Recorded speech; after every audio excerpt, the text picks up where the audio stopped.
everyone. Boy, what a day. Way to start off Halloween, isn't it? Happy Halloween, though. Happy Halloween. Oh, man. I prepped like 2 hours in advance, but then, 10 minutes ago to sit down, I'm thinking to myself, everything's ready. Everything's good to go. And no, technology said, nah. We're all good to go now. Hello. Welcome in, everyone. Let me go ahead and grab those names. If I scroll up a little bit here. Hi, hello. Hi, Beatus and David. We also have Frost on here and Agape. Hello. And hello to you as well. Check. She's so back. Welcome in, everyone. I hope your Halloween's been well so far, and I hope your week went well as well.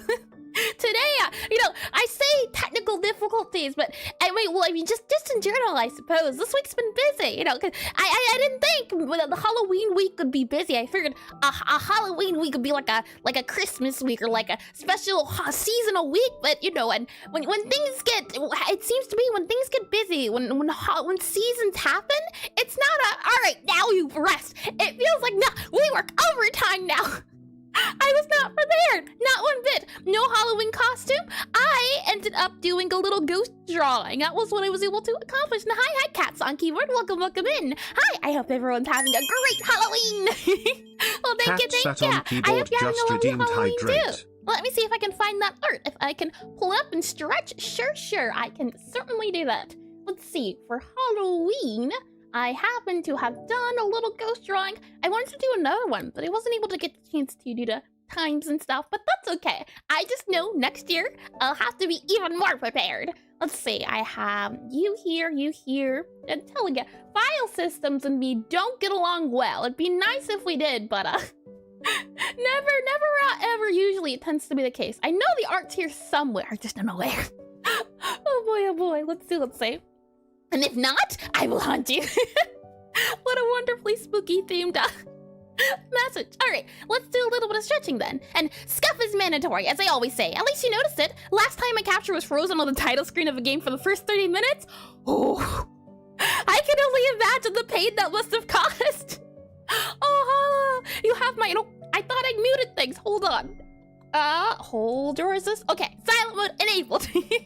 I leave my condolences. I'm telling you, technology these days unreliable. And hi, Aska. Welcome in as well. All right, let's do some stretching then. First, we'll go to the right a little bit, and then let's go to the left a little bit, and then let's go to the back a little bit, and then let's go to the front a little bit.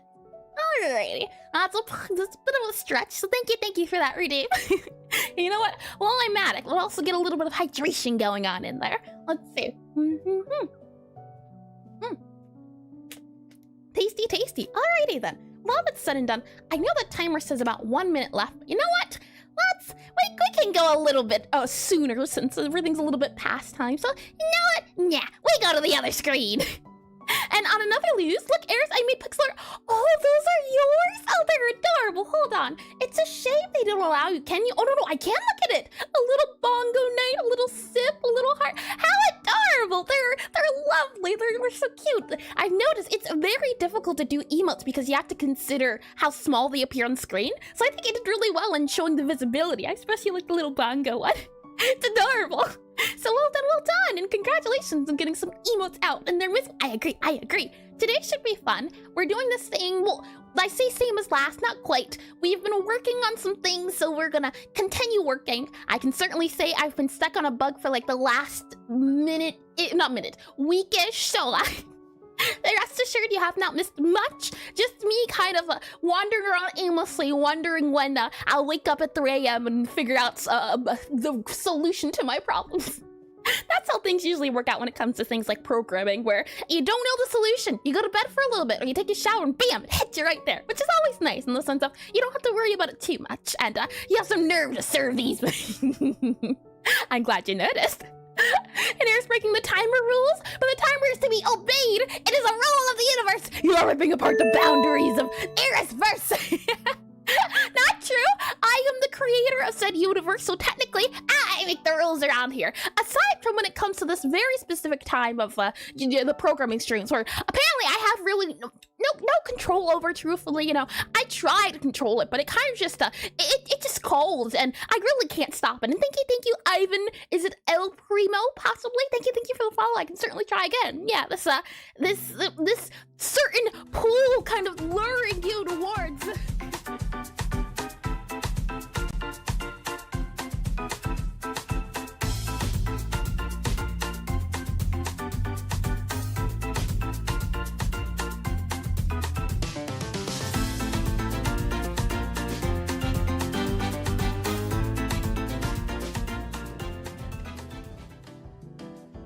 And so, it's solely because of the whole, what is it? The cursing is allowed though, Aska. They okay.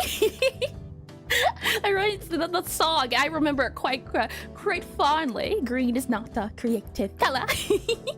With that said, though, here in this space, it really seems to be the case. I have no power whatsoever. You know, Eska was just talking about the rules of time and the universe's time. And while you're here in this elevator lobby room business location, I can 100% say confidently, I have no idea how you got here.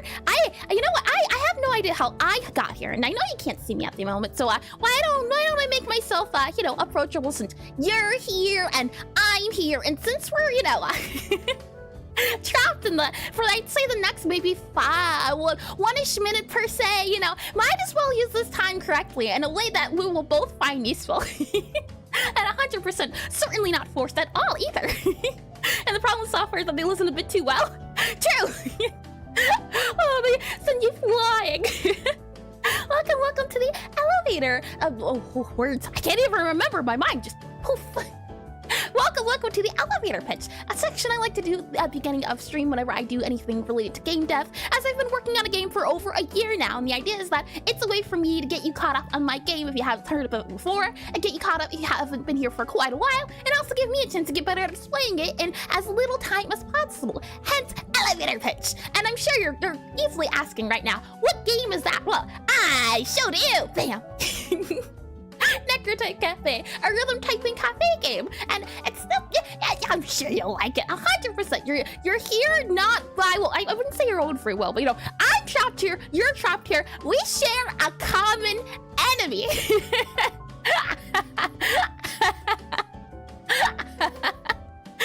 With that said, that timer up there, once it reaches 45 seconds, I'll do my best to pitch my game to you. And help, I've been kidnapped, and now there is no kidnapping going on, and if there is, I am not responsible for it. Well, now that said, though, welcome to Necrotype Cafe, a rhythm typing cafe game where you play as Gabriella, a necromancer sent by her necromancy family to a prestigious wizard academy. And the idea is that not only is it a cafe sim, which is the cafe portion of it, the idea is that through a whole entire semester, you're supposed to spend your time honing your craft and not necromancy, but instead on cooking dishes. The idea is that it is a rhythm typing game. Rhythm typing comes into play by having to, instead of make food with ingredients, you have to make food by typing to the beat, typing out spells, which consist of poetry. So the idea is that different spells require different beats, different poems, different words, and the hope is that by the end of the semester, you're able to show everyone you don't have to be a necromancer to be successful. You could be your own you. Just leave.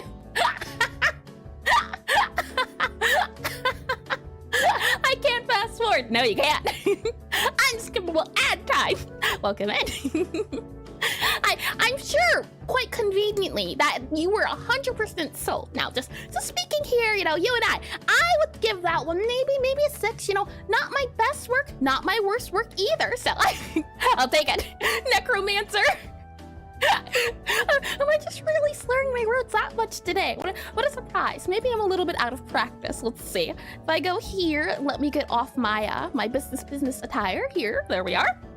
Let me get my business associate here, or the programming associate Bobby here. And, you know, if it happens to be the case that you weren't 100% sold on this wonderful, amazing investment of your time, why don't I give you a little bit of a sample of what we currently have to offer? So if I do !NECROTYPE.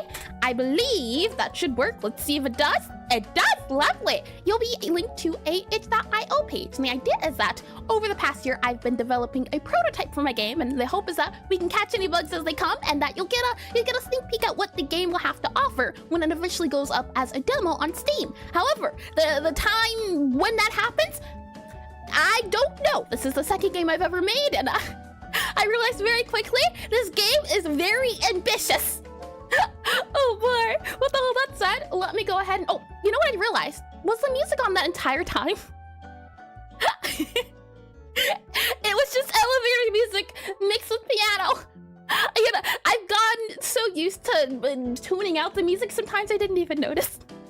Oh boy, let me go ahead and click on this guy here, bring you into, let's see, Obsidian here, and sorry you're telling me all necromancers are secretly vampires. She gets little vampire-y ears, so, you know, I could see it being the case, or maybe it's the case of just, you know, maybe some are cool, she's already got, so I could say a necromancer vampire. That could be a fun idea, a lovely idea. Let's see. And should it be doing these missions in the elevator? No, not at all, Check. The idea is that and you know, I didn't make this idea, it just happened to be the case, but you need to get in the elevator to leave. And for some odd reason, it happens to be the case that the elevators aren't working at this very moment in time, which means I have your full undivided attention for the next about a minute-ish, and I choose to take what is the word I'm looking for? I rise to the opportunity when met with the opportunity. With that said, though, welcome to the prototype on Necrotype Cafe. And hi, Amir. Hello. Welcome into stream. And chat, has any of you listened to our pitch at 2x speed? You know, I haven't, no, I have once or twice tried to listen to myself at 2x when I tried editing, but I couldn't catch any of my words. And I tried leaving by going down the stairs. There's no stairs, that's the thing, you know, there's no windows, there's no stairs, there's no trapways, you don't have any tools to dig out. People have tried, and I can at least commend them on their spirit, but for some magical entity is holding you all there, and it is not me, because I too am getting help there, you know, and we're just here together, you and I, and you know, we can work through this. If I go ahead and click on calibration, so start calibrating, all we have to do is click on start here. And I hear these words from who's in prison now. No, I am no criminal. I am very much a law-abiding citizen. Thank you very much. Let me double check and make sure I didn't miss anything else. Let's see. Pitches in the elevator. I've been kidnapped. Let's see. Yeah, I can't fast forward. Yeah, nope. One time a year this horror makes sense. Can you imagine a nightmare being trapped in an elevator? Yeah, you know what? That'd be off. That'd be terrible. Let me go ahead and click on start here. Oh, hold on. Is the audio audible? Let's see. That doesn't look audible. So I'll assume audio's not autoing. It should now be autoing. Hopefully. Let's see. All right. So I click on start here. Space. Oh, space. Oh, how odd, I say. Maybe it's my browser, but things are frozen. Hold on. I'm going to close the game, and then we're going to reopen the game, try it again. But for some reason, maybe it's the Obsidian browser itself, but the calibration was freezing. And if it's freezing on my side, that's no good. Let's try again. Space.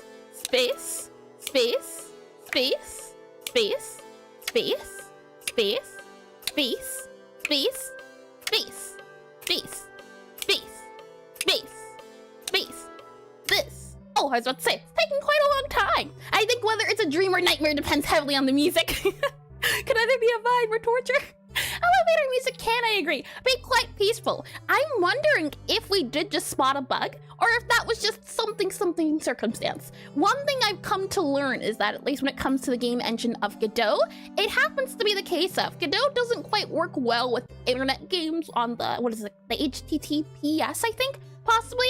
But when you put your game online, instead of making it something people can download, it varies in its performance, which is interesting. And are you a law-abiding citizen, or are you a law-abiding?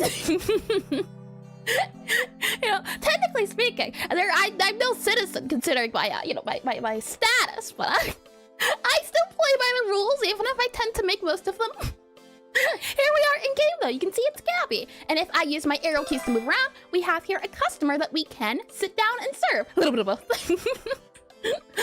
We can click E here, and the customer will move to a seat.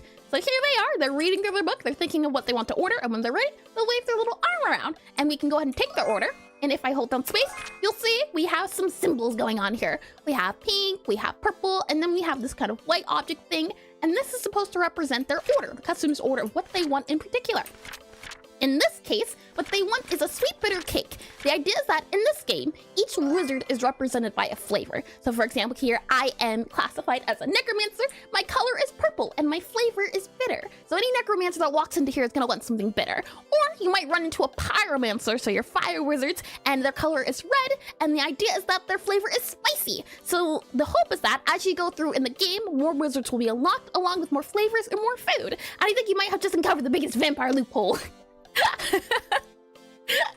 Oh boy, vampires seem like so much fun. I'd love to do something vampire related one time. It sounds like it could be great. We have sweet here, and we also have bitter. And to make a dish, you have to have 2 flavors mixed with 1 product. And the idea is that it could be sweet sweet, it could be sweet bitter, or it could be bitter bitter. So the hope is that you'll be able to mix and match different things as the game goes on, and maybe they'll, what is the word I'm looking for? Maybe they'll result in different ideas, maybe different classes or bonuses. Once we have everything on the table though, and by the way, do they choose their magic type on their taste, or do they lock in what they eat forever based on their magic type choice? That's a good question. In this game, the hope is that you don't get a choice. That's the whole reason Gabby here is supposed to be going and rebelling against it. When you're born, you're assigned a wizard type by your blood in class. And she was born into a necromancy family, hence she's a necromancer. She does not get a choice. You are just attuned to more of those things. So your taste buds are more attuned to that specific flavor. And like, will I do myself to only eat spicy foods? You don't get to become a pyromancer.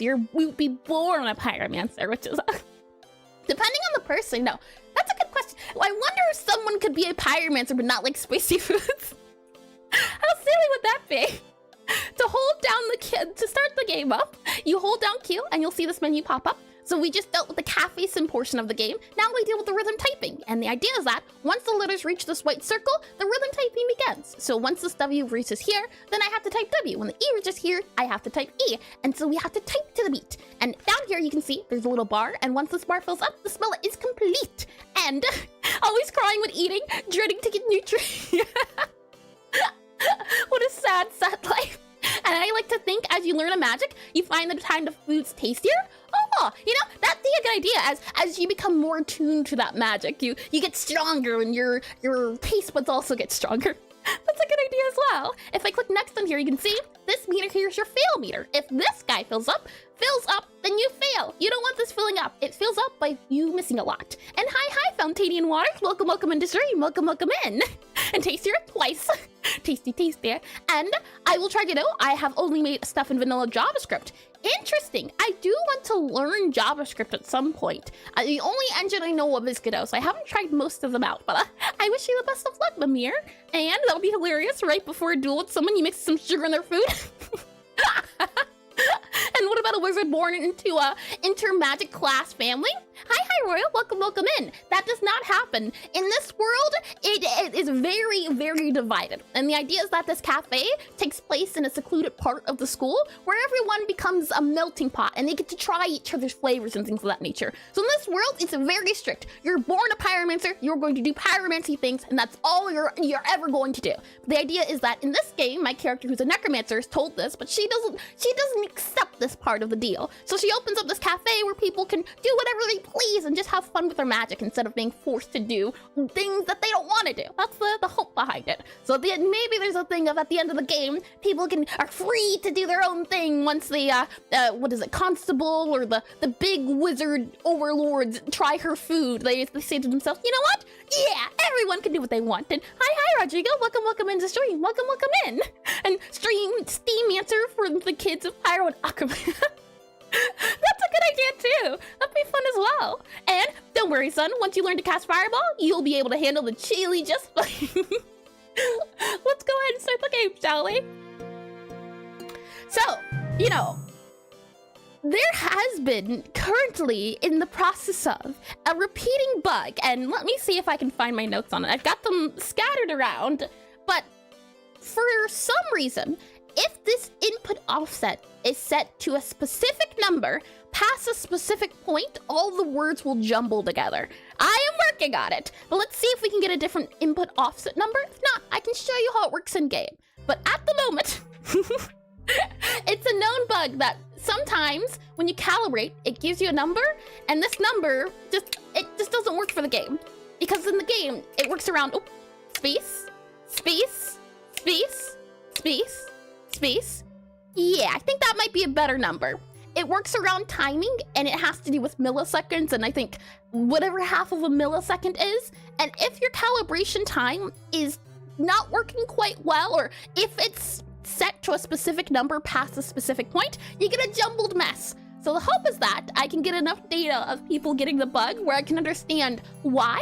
And so, it's good in the sense of now we know if I get past 0.111, the bug happens. So let's see if my now new calibration also gives us the thing. And sometimes the game don't even work. So the game just decides, today I'm just not feeling up to it, boss. I'm just not feeling up to it, chief. And question is whether pyro plus water equals steam / vapor, or if it just means your magic cancels itself. Like instead of spells, it just sparks and smokes. I can imagine a world where in the beginning everything was wild and people of pyromancers and pyromancers and cryomancers were mixing around together, and then some time someone decided, you know what? I want order. No more mixing together. We will all be separated. I could see that being a thing. And so we have these magic types, and the idea is also that this magic that she's creating when she's summoning food is a new type of magic. So there's still ways to explore magic, but because of the whole society we live in, everyone hasn't tried exploring new ideas. And plasma, electromancer, being taboo, it would be the idea of just mixing magic together. Okay, let's try again. WITH space THREADS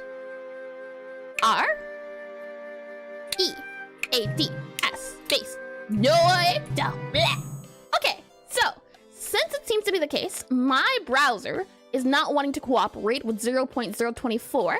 Let me show you the game in a functional state. If it is working properly, we'll see. And good to know, don't I? So let me bring you over to, let's see, this guy here. And hi, Big Hat. Welcome into stream. It's Society, Batman. And he said stew can't be spicy. There's all types of different foods, which should be a lot of fun.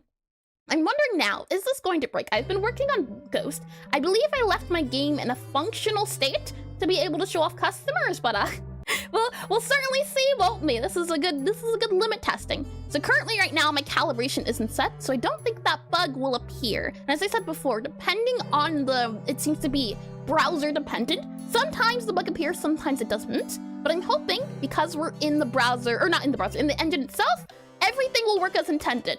Except for that. Let me disable that there. Visible collision shapes? No thank you. Okay, let's try that again. And, oh, I did that. And a wild world where pyromancers would eat bread or stew instead of spicy food. Barbarians! Different foods mixed together for different results. It would be fun. And oh, I did die. Oh no. Hold on. More technical difficulties. Give me 1 second here. Oh boy, let's see.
so it appears... Oh, hold on, wrong screen.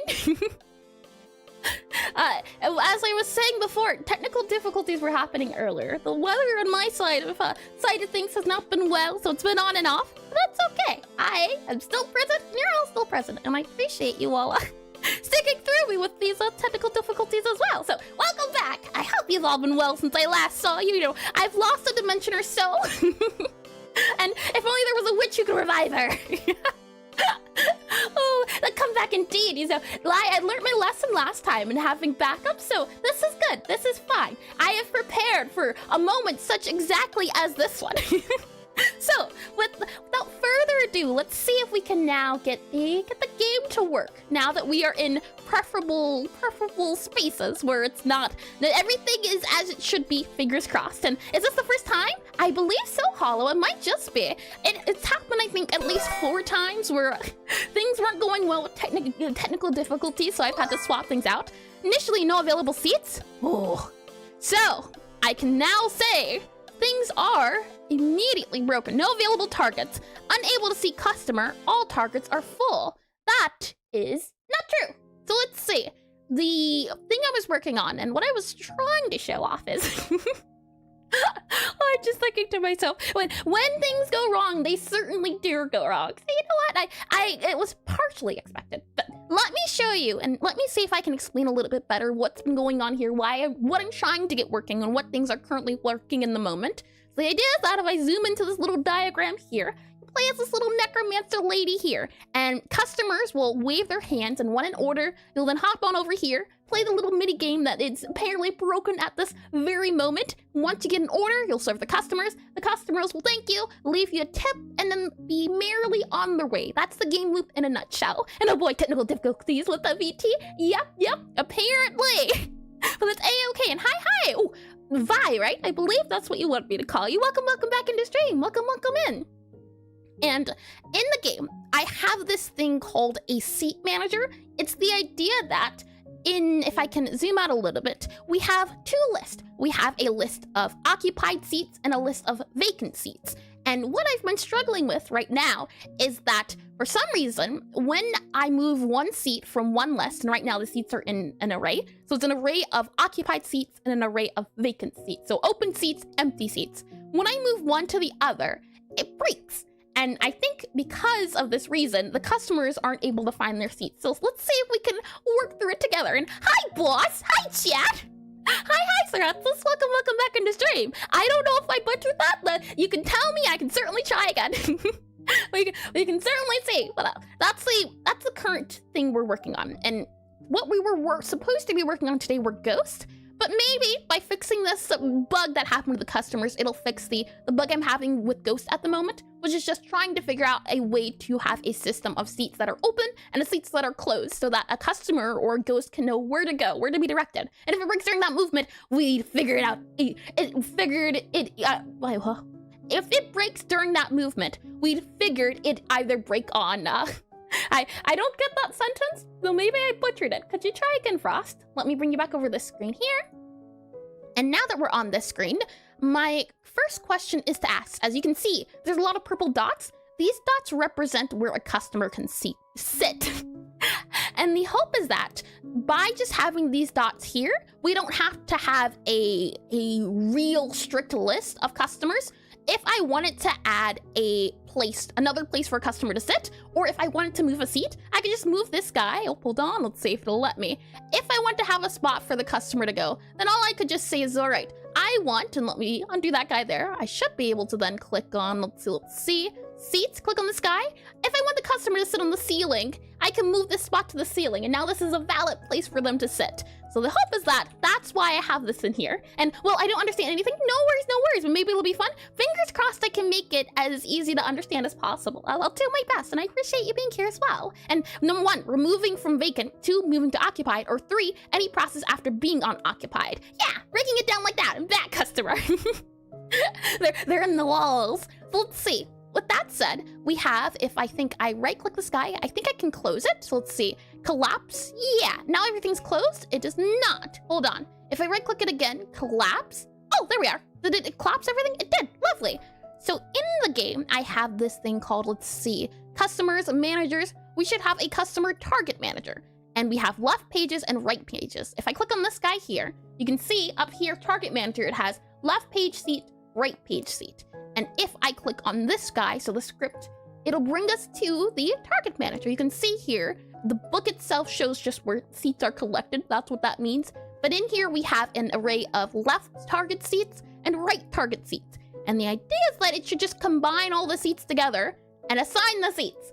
And I think it's doing that, but something else is a little bit amiss. So let's go into target managers. And likely the break happens in one of those 3 actions. Yeah, it was, I'm certain it's been very often. It was working last time I touched it. I did my best to leave it in a functional state. So something is certainly off. Get the old and new target. Oh, hold on, assign new random. Nope, this is for Ghost. Right now, we just need to look at our add targets list. So this right here, when we assign seats to the customer, or when we assign areas for customers to sit at, this is where the code takes place. So we have here register targets, and we have add targets to list. So in the game itself, it's looking at a list and it's saying, I don't see any customers on this list. That's what it's saying. And what should I talk the game asking? Could you elaborate a little bit on what you mean by? I don't quite get the sentence. And do you mean what the game I'm making is, or what we're talking about specifically, or could you elaborate a little bit more? Let's see. And let's see. Yep. So if I go back into here, go back into, let's see, you here. I should hopefully be able to explain it a little bit better. If I drag here and drag over here and move you down here, there we are. So we have 2 arrays. This is the occupied and vacant, and we have all of these seats here. Maybe it'd be better to call them, well, they're called targets. We could also consider them seats, but to keep things a little bit easier to understand, I'll label them seats instead. And hi, is it Sasha Logan? Welcome in the stream. Welcome back. Hello. Or it's his first time, but I feel like I remember that name. Maybe I'm mistaken, but welcome in all the same. So test number 1, what happens when we remove target C without doing anything else? Does it function as expected? What I want to do for my first test is make sure the targets are registering.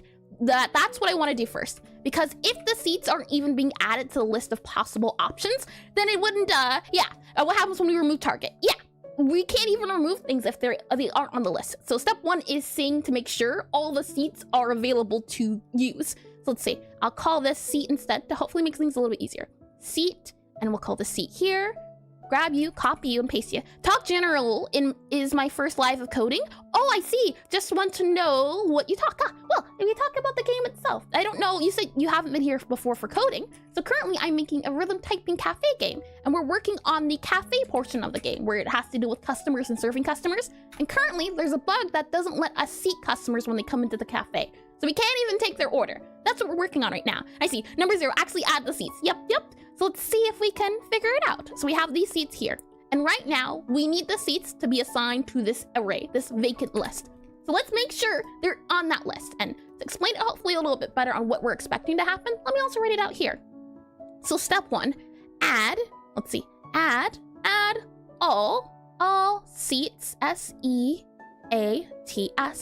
Add all seats, and let me slide over a little bit. Add all seats to vacant, V-A-C, oh, I can't remember how to spell it. It's A-N-T or E-N-T? A-N-T, vacant, A-N-T, vacant array, A-R-R-A-Y, like that. And, yeah, bugs would drive out customers.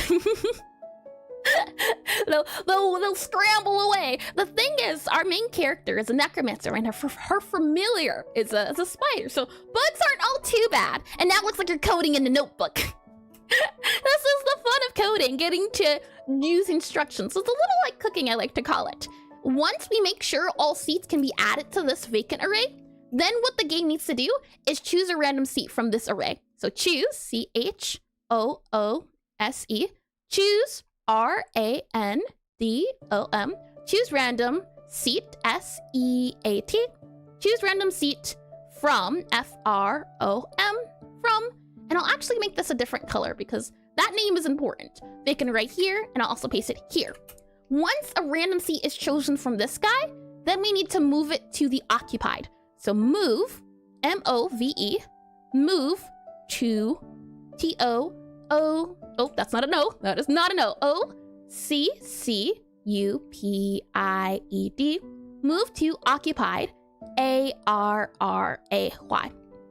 It should register it as a seat that can now not be taken. And I see it now, and technically she is. Pseudocode is all about writing instructions before you put it into code mumbo jumbo. And bugs, they always them. Bugs are never fun. I don't like debugging, but I do like refactoring, which is just cleaning code. Well, debugging is solving a problem that shouldn't be there if you did things correctly. Refactoring is all about just fixing things that are already working and making them easier to do. And the model thinking, but sure. And the PNG coding. Let's see. So move to occupied array. Once the seat is moved here, we then have to assign the customer to the seat. So that'll be step 4. So step 4, we have to move to occupied. Well, there's a few things we have to do. A little bit of a subsection. We have to move it to the occupied array. We then have to remove R-E-M-O-V-E, remove from F-R-O-M, remove from vacant array, and we also have to assign the customer to the seat. So let's also add that. A-S-S-I-G-N, assign customer, C-U-S-T-O-M-E-R, assign customer to seat, S-E-A-T, like that. These are the things we want to happen. So we have to go step by step to figure out why. And hi, Nina, welcome in to you as well. Santa Pa, hello, welcome in to you both. Happy Halloween. And while this is new, this is the backup for technical difficulties. So welcome in. Let's see. Right now, we're currently trying to fix a bug that's happening when customers aren't doing the customary things. And the moment, they're not able to sit down because they don't see any available seats. So what we're going to do is we're going to make sure that all seats are available to choose from. So that's step 1 there. Let's go ahead and see if we can figure that part out. And that's nice handwriting, 10 out of 10. Thank you. I know my handwriting, it used to be very, very chicken scratchy. So I'm glad it's gotten better over the years. So this register targets is where we add everything to the list. And you can see here, I was messing around with something called the occupied pool and vacant pool. And this was you really don't even have to look at this. This right here, can I just crop that out? Is that fine? No. Okay. I might have to explain myself. Okay. So I'm not sure quite how Godot handles memory and data. And super chat, thank you for the super chat. Staroon, thank you, and welcome in. Watching my kids right now, so I have the stream muted. I'm making a typing game too, and I'm excited to see how yours turns out. Well, thank you, and I hope watching your kids goes, it is fun and enjoyable. And again, thank you for the super chat. Let's see, I have, I suppose I have a little bit of explaining to do if I'm just gonna, okay. No, it wasn't like this initially, but you could call this perhaps, maybe, perchance, desperation. And I'd say your handwriting looks how your voice sounds. Well, thank you. I like to think of I like my writing when it's round and bubbly. So I'll take that as a compliment. Alrighty. So let me explain this as, for many, I think, who know what they're doing, this looks horrifying, possibly. I felt horrified writing this out, but it felt like my only choice. And even if I don't know nothing about coding, I like staying the little lives, I feel listened to. It's cool. Well, how sweet. I'm glad you feel listened to. I do my best to respond if I can. And should I be scared? Maybe. I know for certain. I just want it to work. That's step 1, right? Making sure it works. Okay, so the arrays, right? We have the occupied and the vacant. That's what we know happens here. And my thing is that we are moving between these lists. So let me scroll out here, move this over here. When we're moving between occupied and vacant, actually, let me go over here. When we're moving these seats back and forth, I was getting an error in Godot that said that it was deleted. That when I removed this guy from this list, and when I moved it to this list, it said seat C. It's not a thing. We don't know what a seat C is. And I was getting really confused since I thought I could just delete it and move it. It doesn't work that way, it seems to be. And ignorance truly is bliss. Oh boy. And it was working. It's been working up until this point until I started messing around with Ghost. So for some reason, this idea of just being able to remove remove seats from one spot to another, from one list to another. It's functional until I started trying to apply it to the ghost. It was working for the customers, not for the ghost. And it didn't like it when I deleted seat from vacant and moved it to occupied, or when I moved it vice versa.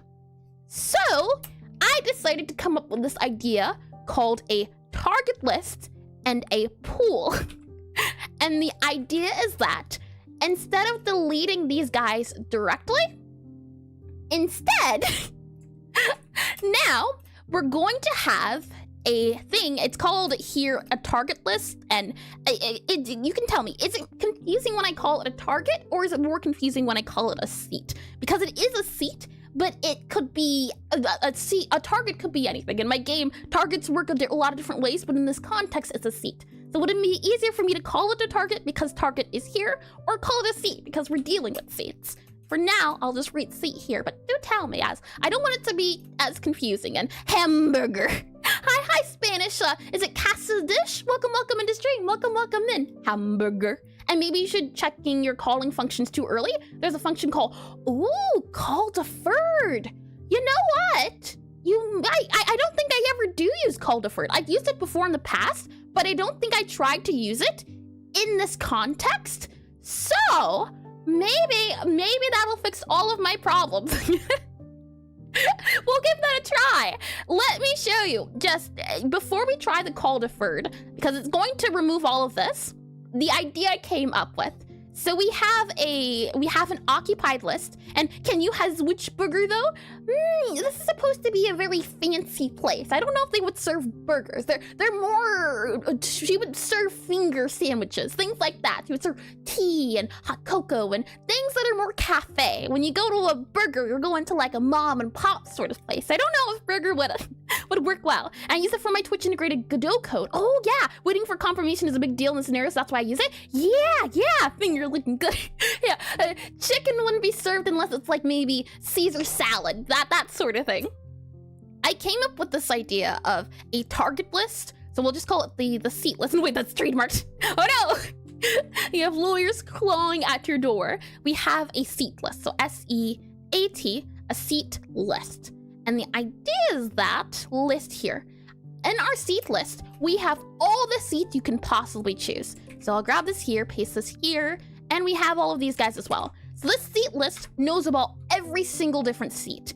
And instead of a array that holds targets, it is instead an array that holds ints. So it holds numbers. And the hope was that by referring to the numbers, I wouldn't run into the idea of deleting everything, since I'm not talking about the seats themselves. I'm talking in them in terms of index. So instead, if I move this guy over here, zoom in here, and erase this guy here, I think call deferred might work though. I'm certainly going to try it. And if we go here, we have seat 0 index, and then we have 1 here, so 1, and then we have 2 index here, 2 as well, 2 right there. And the hope was that now, instead of referring to the seats themselves and deleting them and removing them, I would just have the index. So in our vacant, we know that we have these indexes available. And so when I go to check to see, okay, which one's occupied, which one's not occupied, whatever number it is refers to this index. Once this index is set, it's never moved, it's never changed. So this is a permanent index. We don't have to worry about this information ever being wrong because we don't touch it. I don't know any coding, but I see what you're doing now. Yeah. So we go from deleting the seats directly and moving them to having a spot the seats are never moved from. So they go from just moving them back and forth to something, hopefully, I thought would work, but that too did not work, where I just took the numbers. And anytime I wanted to reference a seat, I would just use the seat list and the index of the seat. So hopefully, with that in mind, when we go back into here, and indexing is cool.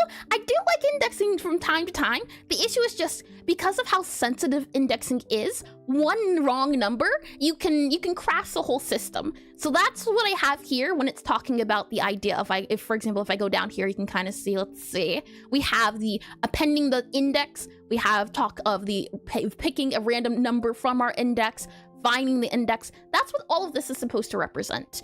And my hope was that by using the index instead of the seat itself, we wouldn't have any problems. So when we start up the game, when we're looking to grab every single seat, we have here a function called register target. And what we do first is check to make sure if nodes is empty. So can't register target, target list is empty. And if I go, you can see nodes here is an export var and it's an array of node 2D.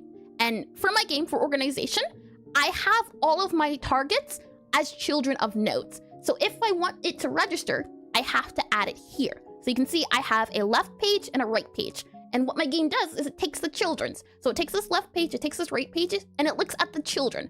So the hope was that if this is empty, if no nodes are selected in our manager, we don't need to look through it because we don't have any seats to register.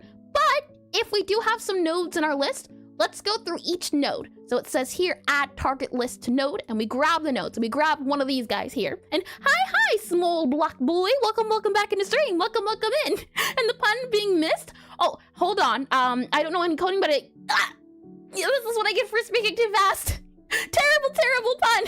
Why would you draw attention to it, Frost? How dare you, I say. Let's see here. We do this guy here, which says add targets to list. So we go through all of the nodes, and you can see here, what we would do is we would grab this guy, and now we're checking the children. So for seat and list.getChildren, and what is this list.getChildren? That's the node 2D, and we have this guy called the compiled list. So when we go for all of these lists, what we're doing is we're registering everything, and we're compiling everything into this list here. And somebody's not getting their bread slice tonight. Not even a crumb. Is what I would say.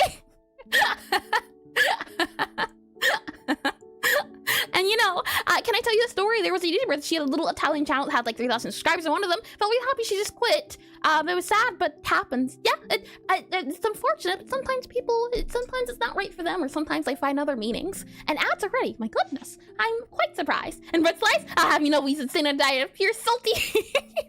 Douglas spreading lies.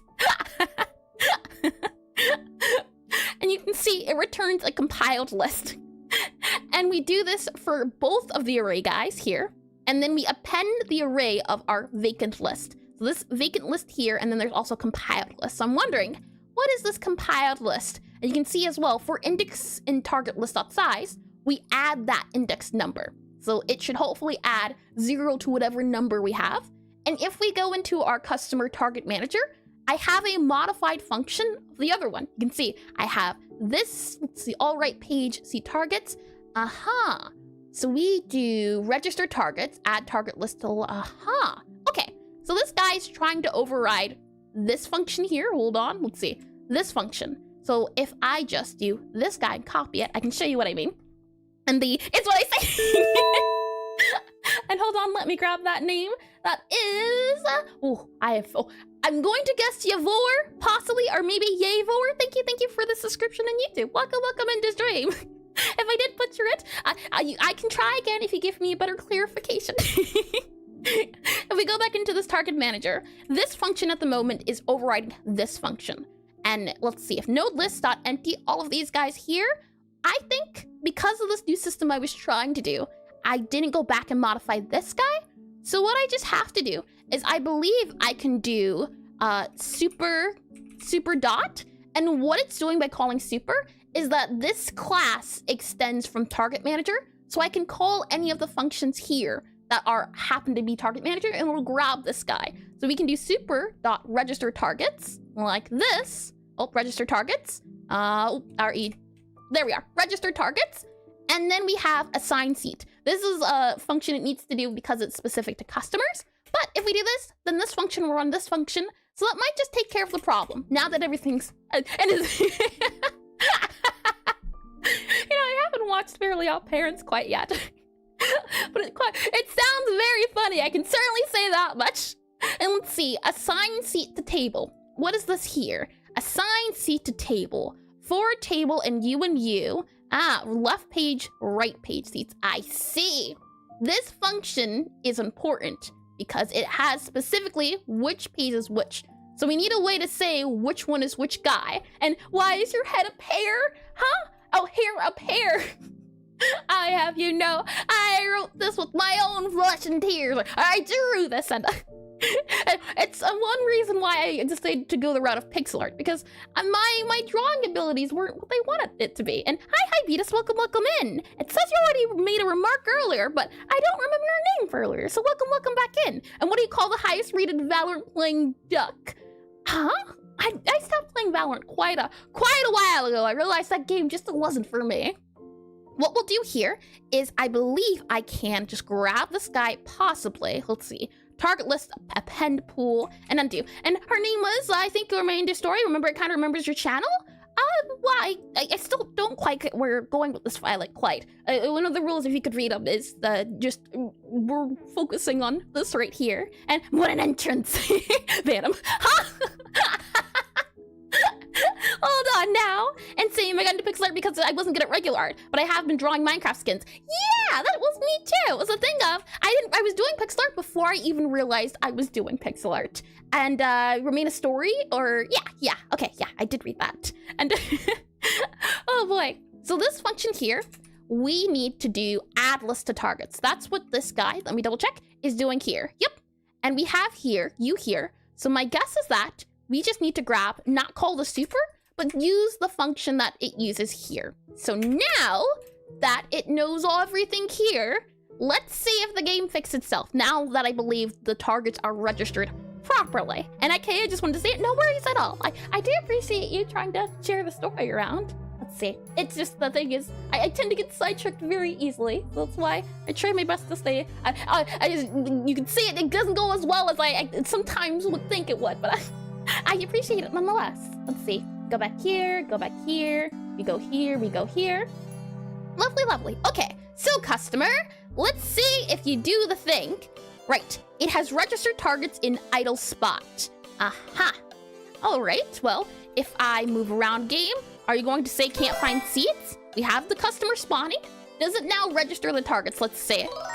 It does. Okay, I think that fixed it then. We have occupied and we have vacant. And I believe there should be about 12-ish numbers. You can see all the indexes. So let's see. We have 1, 2, 3, 4. And then we have 12, I believe, in total. Yes, 12 seats. So we have... Oh, yes, 12. Yes. I was confused because I didn't see a 12. We gotta remember 0 is a thing. An energetic voice you have. Is it Traxon or Traxian, possibly? Thank you. I try. And I remember trying to code a virtual vending machine. Oh, that sounds awful, but it sounds fun. My spaghetti coat spawned cans into void. Oh boy, that sounds awful. I hope it wasn't too painful. Oh my. And oh yes, right. Completely forgot about the ads. They passed my mind entirely. I hope. Oh, okay. They're doing them automatically. I thought the pre-rolls would do their pre-rolly thing, or I had to do them manually. But okay, we're good. Ads are running, and I wasn't quite prepared. Well, it's okay too. Let's go ahead and do some stretches, shall we? And oh, hold on. I'm double in the background. There we go. And so energetic, she jumps. Jump. Let's go ahead and do some stretches. Let's go to the right a little bit. Let's go to the left a little bit. And hey now, what does this button do? Let's go to the back a little bit. It depends on the button you're trying to that's pressing. Oh! Check_14 just redeemed glasses toggle. Let me go to the front a little bit. All right, let's do some neck exercises. So you want to go to the left a little bit. Can't believe that redeem was done a little bit. Let's go to the right a little bit. Let's go to the front a little bit. Then let's go to the back a little bit. And I'm kind of sort of a little smudge. I don't believe you're sorry in the slightest, a little smidge. Lies, I say, lies. I don't know if I still have the glasses though. Oh, I do. Lovely. Alrighty then, glasses it is. There we are. Glass. I'm now very big brain. Hold on, let me move the glasses down just a little bit there.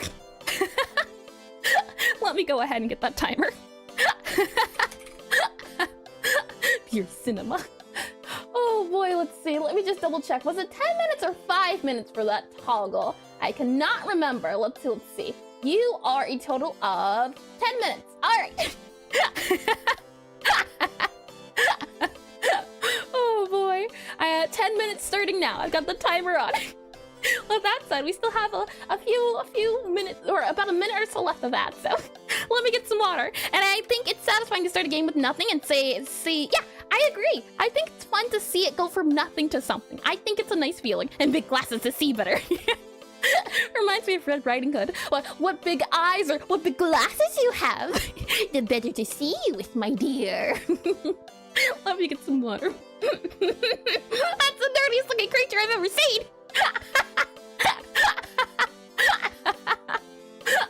Oh boy.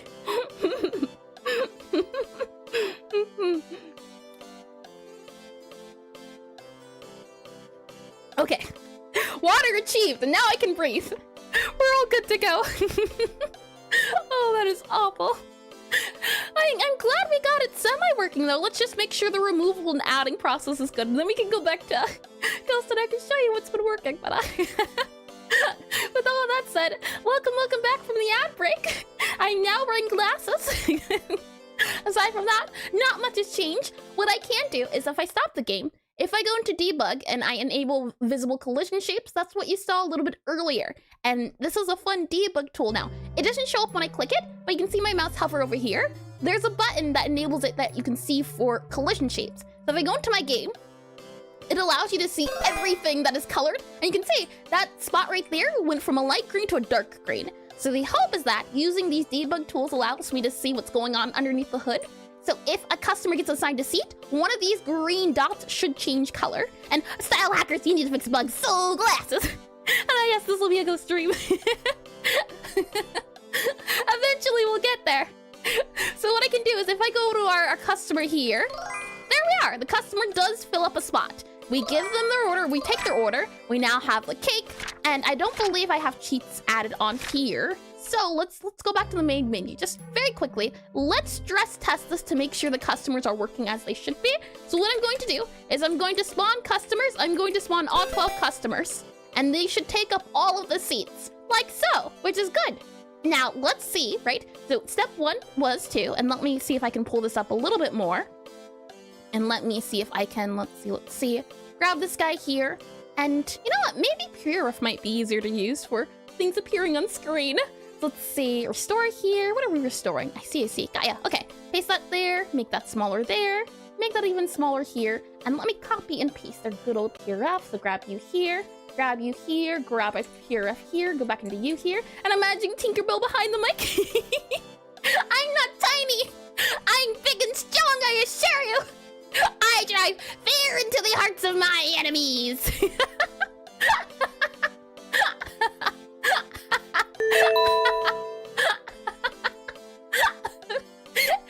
Thank you for the subscription, Sasha. I hope you like the emotes. Oh my. Let me move this here. Okay. And hi Anne, welcome back in the stream. Welcome in. And thank you again for the subscription.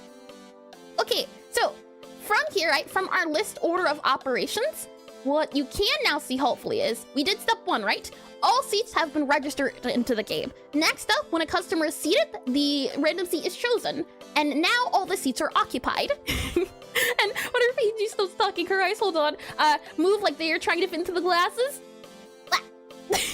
It's so hard to not talk. And now I imagine a small heiress riding a tricycle.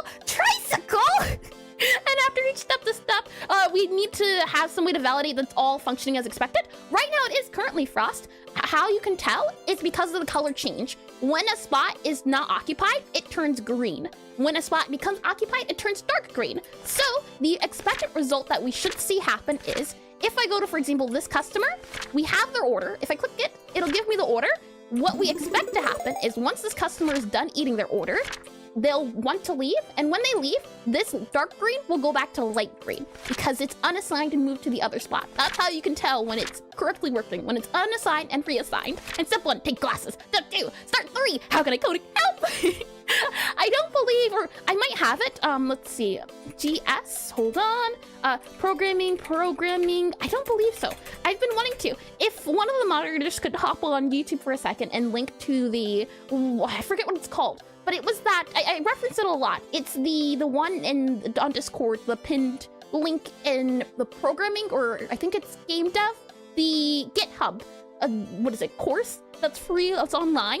I forget the name of it specifically, but I'm hoping you're picking up what I'm putting down to link it into YouTube, as that's one of the things I think is handy, but I just can't remember the name at the moment. I can see also as well, if I can quickly grab it too, if I go to, let's see, you here, oh, I think I might just have it. Grab you there, and encryption, online course. Oh, I found it, lovely. Okay, it's called GD Quest. That's what I was looking for. If I click here, then I should be, yep, GD Quest, I found it. There you go, Vi. Hopefully that can help you. It's geared towards people who don't know programming in general, and it's also geared towards people who don't know about Godot. So hopefully that helps. And you can see, while I was talking, customer already left.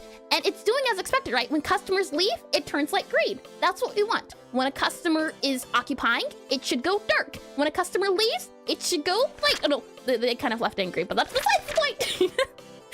When we take this customer's dish, or when we take their, once they're ready to leave, so once we take their receipt, they should leave, it should turn light green.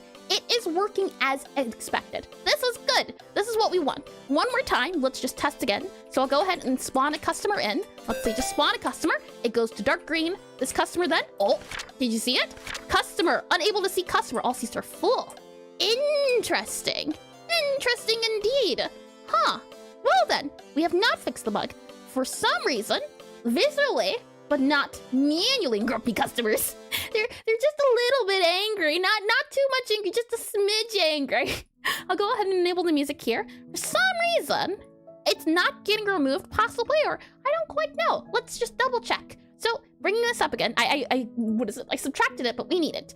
We need to, let's see. Once a customer is removed, there's another step we have to do. So if I go back into here, we go back into here for just a quick second. Subtract this guy here. When a customer leaves, so once we've moved it to the occupied, we'll remove it from vacant and assign a customer to seat. When customer leaves, on customer leaving, how about that? A new bug? We're getting a little bit further than we were before, weren't we? Slowly but surely, things are moving along. One customer, on customer leave, so on customer, C-U-S-T-O-M-E-R, on customer leaving, L-E-A-V, oh, that's not a V, that's an R, V-I-N-G, on customer leaving, what we want to happen is step 4, this guy right here. And I'll go ahead and grab all these because it's more or less the same thing, it's just modified a little bit. So now we need to move the customer, or move the seat. We're talking about seats here. We need to move the seat to the vacant array, so we need to move it back. We need to remove it from the occupied list, and we need to remove the customer from seat. So we'll also just delete that guy here and delete that guy here. So I'm thinking everything's working up until this point here, since it's not registering as done in bugs. Help! We're getting there slowly but surely. The bugs will hopefully soon leave, as they're not welcome here, except for the cool ones. The cool ones can stay. I don't mind them one bit. So I'll go ahead and grab this guy here. So it seems to be the case, when the customers leave and the seats get reassigned, for some reason it's not doing what it should be doing. So let's take a look here. If I go back to this guy, open up this guy, paste in this guy, right now we are able to add all seats to the array. That's working. But down here, when the customers are leaving, the seats need to be registered back to vacant. And I believe I might have a function for it to check and print. If we go to this guy here, I believe, so let's check. Print enums, nope. I'm looking for a function that says when it will, and let me move this down. Print occupied targets, lovely, here we are. Print occupied targets, and we have emit that, lovely. Okay, so I'm just curious to double check here. And no bugs allowed, Clubhouse.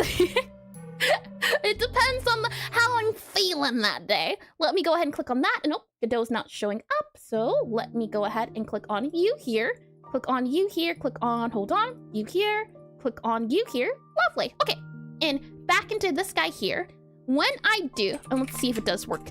I want to print occupied targets and entities. And you can see Ghost Idle Position Manager. And we can also see customer target occupied list is empty, which is what we want. When I spawn in a customer, so when a customer is spawned and they're seated, and then I go ahead and use that print function again, now we should have customer is occupying. So you can see customer target manager. Target 5 is occupied by customer, and customer is occupying target 5. That is what we want. That is indeed the correct thing. It should tell us, yep, this is assigned to this. And then once we go ahead and grab that customer's order, oh nope, silly glass timer is up. So I'll go ahead and remove the sleek glasses. So truth be told, I kind of want to keep them on. So we'll keep them on. They're quite silly and I enjoy them.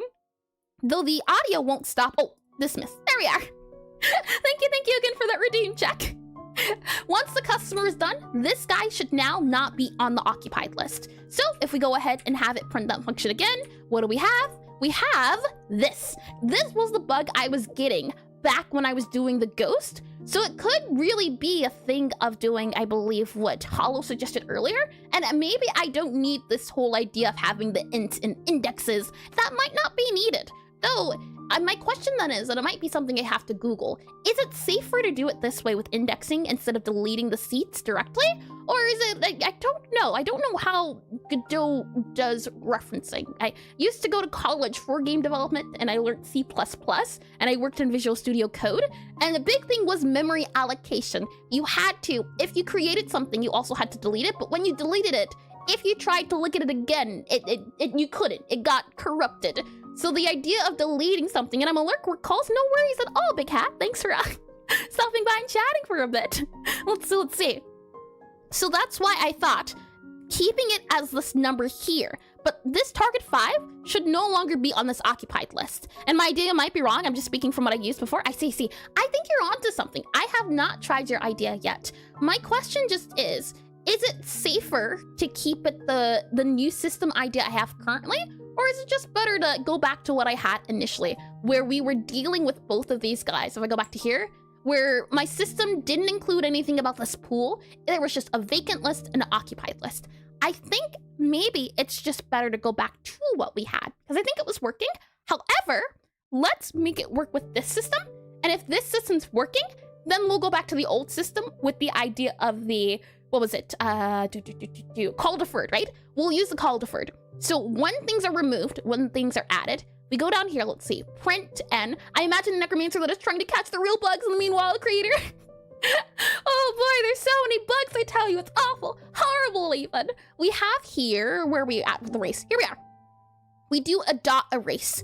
So my guess is going to be, and I don't quite remember how call deferred works. I may have to Google it, but it was something, I think it was vacant pool, it would be vacant pool, dot, and I think it might be call deferred or no. Okay, hold on. Let me pull it up here.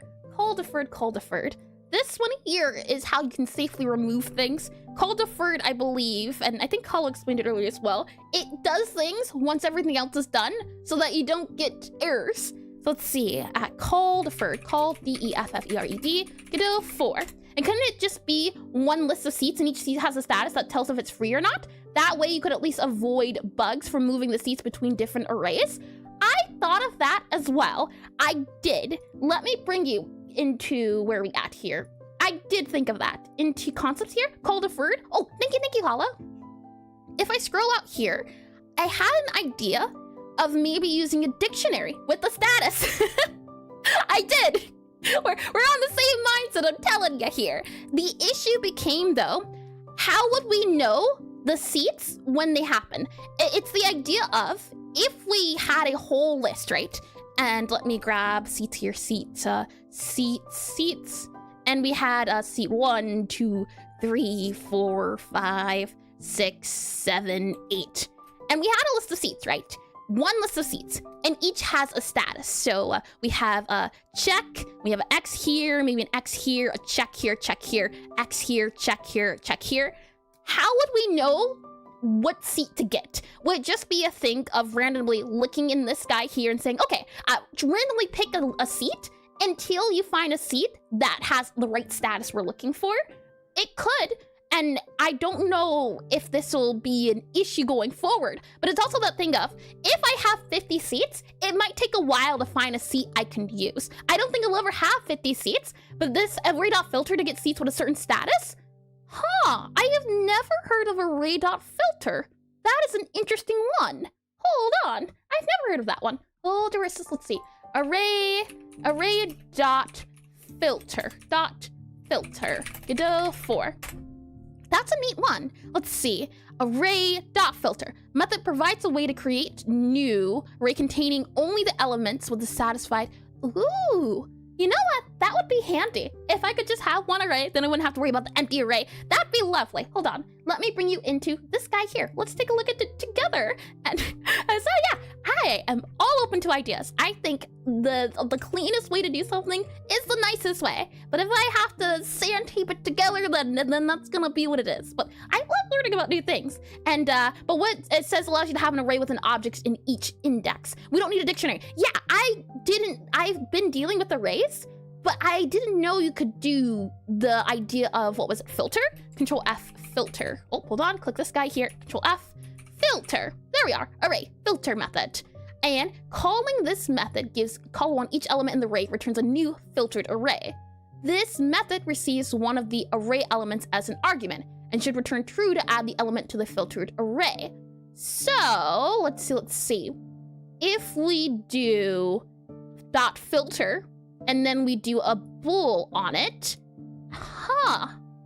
okay. I like this idea. I like this idea a lot. I think it would work great, especially for my case, because I think trying to swap between two arrays and deleting and adding, it's a headache. It is awful. I don't like doing it, but it was the only thing I know of. So now that I have this new knowledge, thank you again, I want to try it this way. I think it would be cleaner as well. It would take away the idea of moving between one, having another one do another thing. And there is also a bool we can look at as well. And no problem, hope it helps. I'm hoping it will too. That's a great idea. So now we have that overall seat array. So seat, S-E-A-T, seat array, A-R-R-A-Y. And we already also do have it as well, just a whole list of seats. So seat array, A-R-R-A-Y. Okay, so we have the seat array, and well, welcome. There are bugs everywhere. Oh man, as the glasses make us collectively smarter. The bigger the glasses, the bigger the brain. We have a seat array, we have all of these seats, and I think I can just use this guy here. Yeah, the seat guy here, and whenever we want an occupied guy, then we just grab the occupied. My only thing now is that, how can we reference what seat to talk about? I have at the moment, and this is another situation that's a little bit icky, and hi Latch, welcome into stream, and love those moments finding a new function, like ooh, shiny. Don't mind if I do, yoink. I agree, it's fun learning new things, and our streams, except the glasses get a wee bit bigger. Soon, total consumption, world devouring. At the moment, and this is another thing that I have to worry about, is that customers, so C-U-S-T-O-M-E-R, customer, and then also our seats here, S-E-A-T. These guys refer to one another. So they have a guy saying, all right, this guy, my seat is empty, or I have a seat. And the seats will say, I have a customer. And the issue I might run into, or an issue I do run into at the moment, is the fact that sometimes one will get unassigned, but not the other, which makes things a little bit finicky. And I say like this, huh? I don't quite understand what you just said, Vi.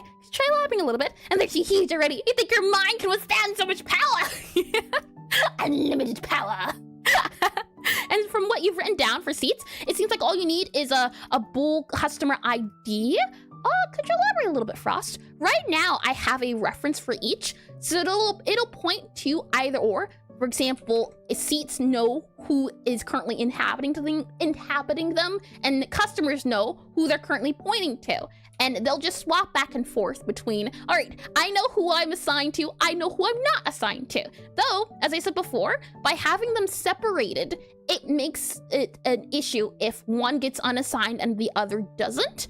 And that's another problem I'm not quite sure how to tweak, because it's important that each of them know about the other. They have to have a, what's the word? The relationship when two things have to work together. And a tuple, such as two values combined in a bracket. So seat contains customer 1, true. I have never heard of a tuple before. Let me add that on the Google. T-U-P-L-E. There we are, tuple. Tuples in Python, apparently. Interesting. Ordered sequence of elements. It kind of reminds me of like a, what is it, like a vector of some sorts. I used to do, what is it? Yeah, a vector of like x dot y and the first value, second value, where it would have two things and I called it a certain thing. Let's see, let's go back into you here. And we're making up words now. Let's see. Go back into programming here. To show you what I mean a little bit more is like a vector. Yeah, vector. Attached to ether. Yep. If I, well, okay. Let's start off by doing the seat rework, and then let's do the call deferred. I think that also plays a part. And before I forget, let me also write that down too. So if I go back to here, click on this guy here, and I can also enable it so you can see it too. Just so I don't forget. What we're going to do is Eris returns with more glasses and less eyes. What? Hi, hello, happy Halloween. Hi, Captain. Welcome back into stream. Yeah, a struct. Yeah, that's what it was called. Yep, a struct with 2 fields. I call it a vector because it has 2, but I think it was classified as a struct. I missed you instantly. Are you Mr. Insanity? Hold on now. I am not insane. I am very sane. Thank you very much. I'm glad you're back. Thank you. I'm happy to have you here too. And firecrackers. Kaboom. Let me do a note on here. And I just want to do one merge all arrays, and also do call deferred. CLLDEFFERED. Let me see if I can scroll up and also find where hollow reference. Oh, yes, wonderful. Call deferred. And grab this guy here. Okay, we're doing all of those things. And let me scroll back down here. And it's good insanity. And fair, good point. Only sane people would say they're sane. Hold on now.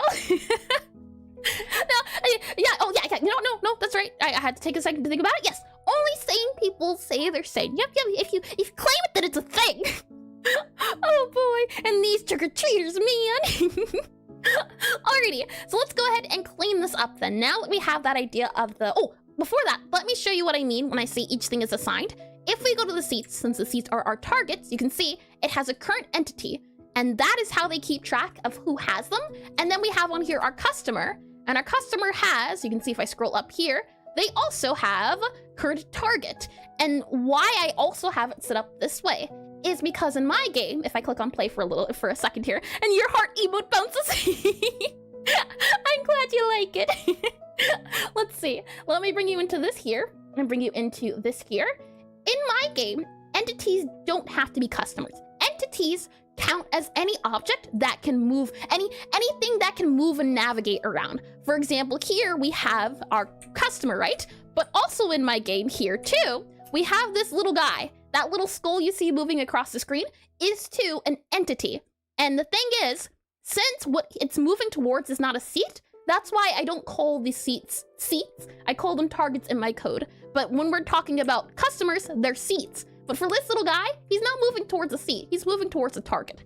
And the reason I'm doing it like this is because if I want her, when the ghosts follow our character around, since they'll chase her, they need to know what they're chasing or who they're chasing. So it's a good idea in that sense that I'm not calling it, what's the word I'm looking for? It's a basic word because it's applying to a lot of things. And arrays also have a pick random. I do know about pick random. I think I've used it a few times here and there. If we go into, let's see, close some of these guys. There's a lot going on here and I don't have a single clue. So I'm just going to close you, I'm going to close you, I'm going to close, let's see, you can say open array, I might need you, but for now we're just going to close you. State, don't need you for certain, definitely not. Customer, nah. Calibration, nah. Book, nah. Cafe, nah. I think we're good. And rhythm typing sounds interesting. By the way, I'm a developer too. Well, welcome in, Nero. Welcome in. Nice to have another developer. Indeed. Rhythm typing. And you know what? I think currently I can show you. I can show you what the game is about now that we fixed that bug. Let's see if it works.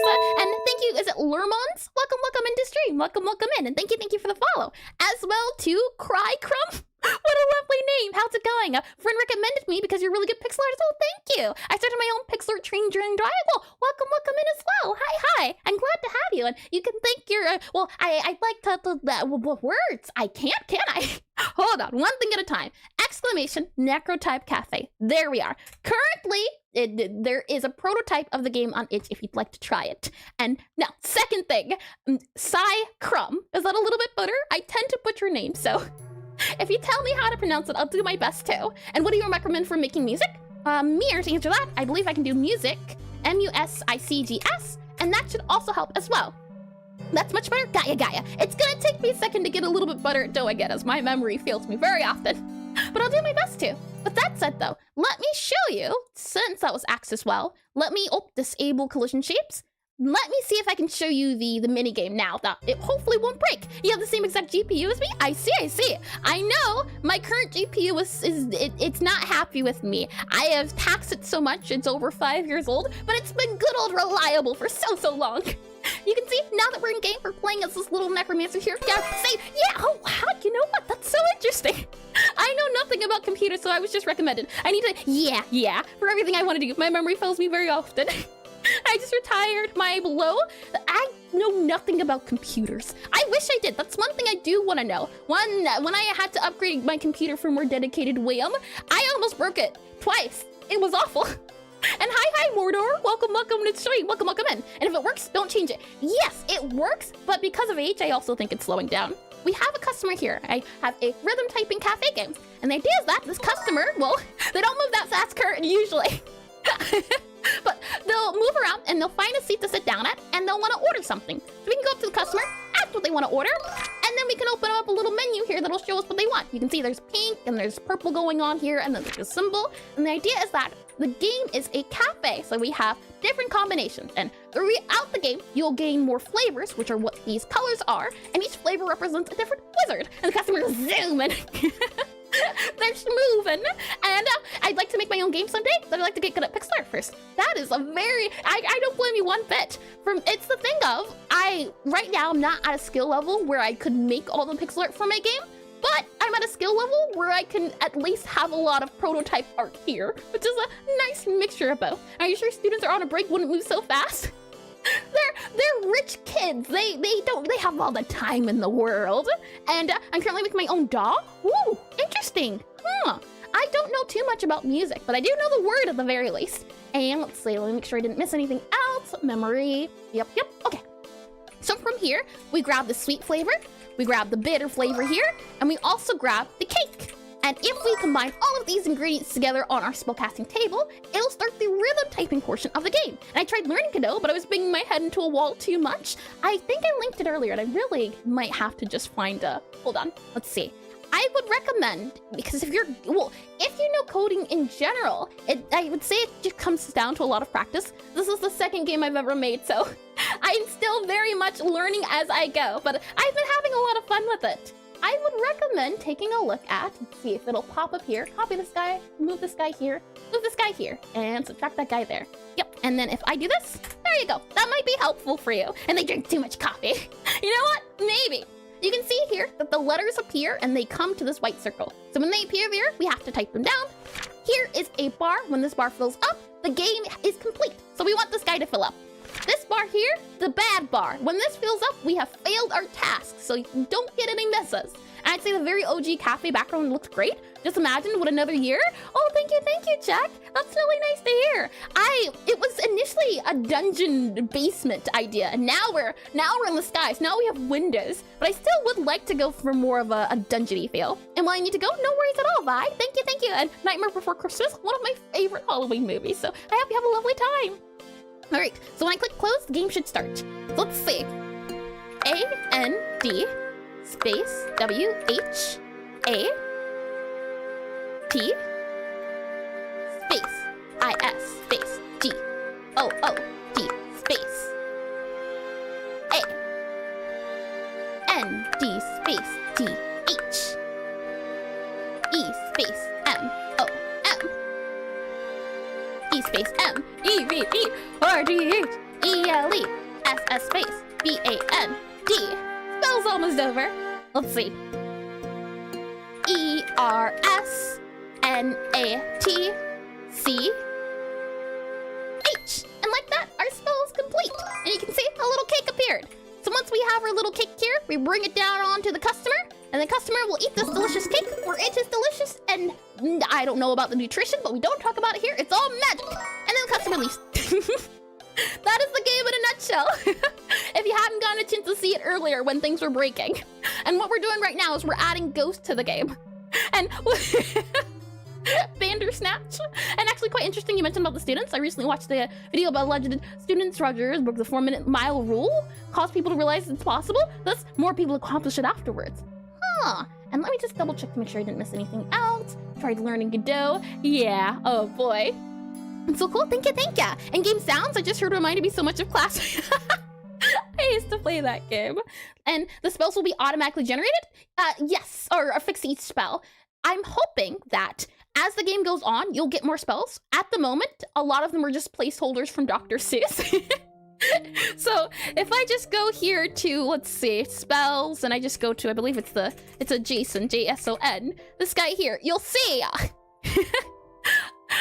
We have a wool with eyes of flame, birdseed. By the tum-tum is doubtly a long time ago in the mome. A lot of these are randomized currently. They're just here to have stuff to type. Galumping. A lot of these are also not real words, so...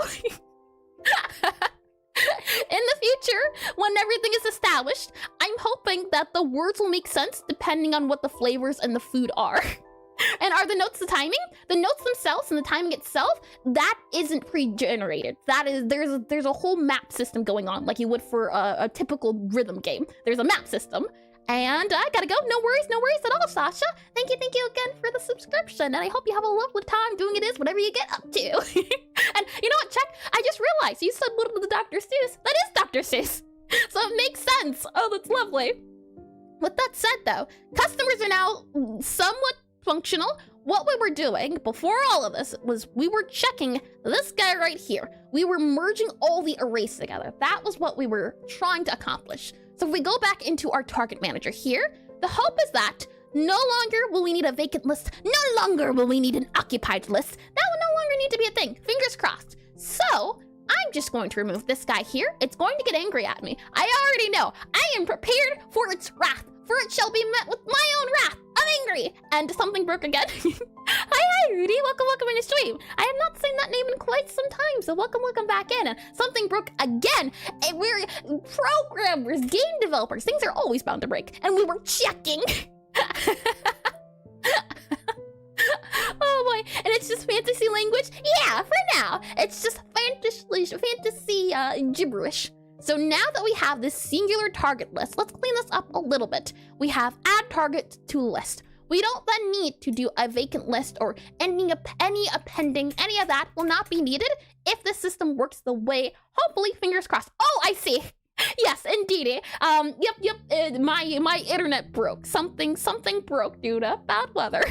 If it's not one thing, it's multiple things. But it's a-okay because apparently the streaming internet still is a-okay and good to go, so I'll take it. I'll take what I can get. So let's see here. Vacant list all of these guys. So for C and all of you, we don't need to append any of this because there's no more vacant list. We just append it to the target list. And we no longer need, or we do need this. We do need the compiled list. But what we can just have as well is have target list dot append. So something that's not append at all, A-P-P-E-N-D, dot append seat. So we just do this here and remove that guy there. That should be a-okay. And Lurka, no worries at all. And from there, right? Let's see, we have print, and if occupied list is empty, no longer do we need that for our print. Let's modify this a little bit. So if we want to print things, then we can go ahead and say, let's see. We have var, we're going to call this our occupied, OCCU, PIED underscore list, and we were looking at a function, so it's an array of targets, T-A-R-G-E-T, and is going to equal, and this is where that, I believe, find comes into play at, where we do target list dot, and this is where we do, let's see if we can find out how to use it. It would be target list dot filter. So dot filter, and then method callable. Okay, how can we do this specifically? Interesting. Okay, so it calls a bool, I believe, for the function. If we click on this guy, we can see it calls a callable, which is a function, on each element, and the method receives one of the array elements as an argument and should return true if the element or false. So does this mean what we have to do is do a function in the target itself, or how can we do that specifically, I wonder? It says is even number, so I wonder if this would just be a function we do in the target manager, and we would just do function, and we would do is occupied, OCCUPIED, and then we would take in a target, so target, like this, and have to go do spooky things. No worries at all. Thanks for sharing some of my, our Halloween a little bit together. Good luck with no C thing. Terrible. from the code and getting the ghost to work. And also have a great spooky night. Thank you, and you as well. Check. Happy spooky day. Let's see here. We take in a target, and then we return a bool. And then from here, what I'm thinking is we return target dot entity, our current entity, and we do equal is occupied. So I believe not equal to null, something like that. And then from there, what I'm hoping is we would do filter like that is occupied, right? I don't like the way of doing filters. I'd rather call a function and have it working with the list/arrays. I'm just learning about filters, so this is a little bit above my pay grade, but I'm trying it to see how I feel about them. But calling a function and have it working like a list/array, that is an interesting one to do as well, as really, this is kind of the same thing as just going through all of them. So I guess I don't know. I'm working it out here, so I'll let you know of my opinion the more we do this a little bit. So let's see. If occupied list is empty, we don't need to do anything. Otherwise, and then we do target in occupied list. We do, and we remove all of that. So that gathers all of our targets, so that should be fine. And I've seen that, and it does work. I just find it ugly. That is wholeheartedly understandable. Finding code that you like that's super duper clean is very important, as clean code is the best type of code. It's lovely. So let's see, assign random target. So next up for this one, this is where we would do another one of these guys. So I mean, we would have to do this already, so I'm not too upset at it. It's just that thing of it depends.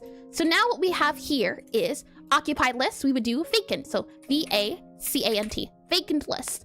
And then what we would do is oh, actually, how would we do this equal to false? Would it be like that? Or do we do not? How do you do that? Or would it just have to be another guy returning true or false? How do you say, now we want the false version of this filter? I have no clue. Let's see. The method and should return true, and should it return true? Yeah. So is this a thing if we just have to grab or make a new function? And probably, that's what I'm thinking. That's what it's seeming to be the case of. And I can see now what you're saying, Nero, by the idea of it being a little bit wonky. But all the same, having functions that work this way, where it's one straight thing, it does make it feel. Maybe you can get a Boolean. Oh, hold on. Maybe a Boolean. I'm trying to think. Because this guy would have to, it's returning it's adding, from my understanding, it's making an array based off the bool. I'm not sure if you could add a secondary parameter to the function that allows reversing the result. Yeah, it says method callable. So what I'm wondering is, we would possibly have to make our own. I mean the function? Oh, and see, I'm already confused. No, that's wholeheartedly understandable. Let's see. How about instead, right? Function, and then we do get seat status. Maybe something like that, or get target status, right? TRGET underscore status.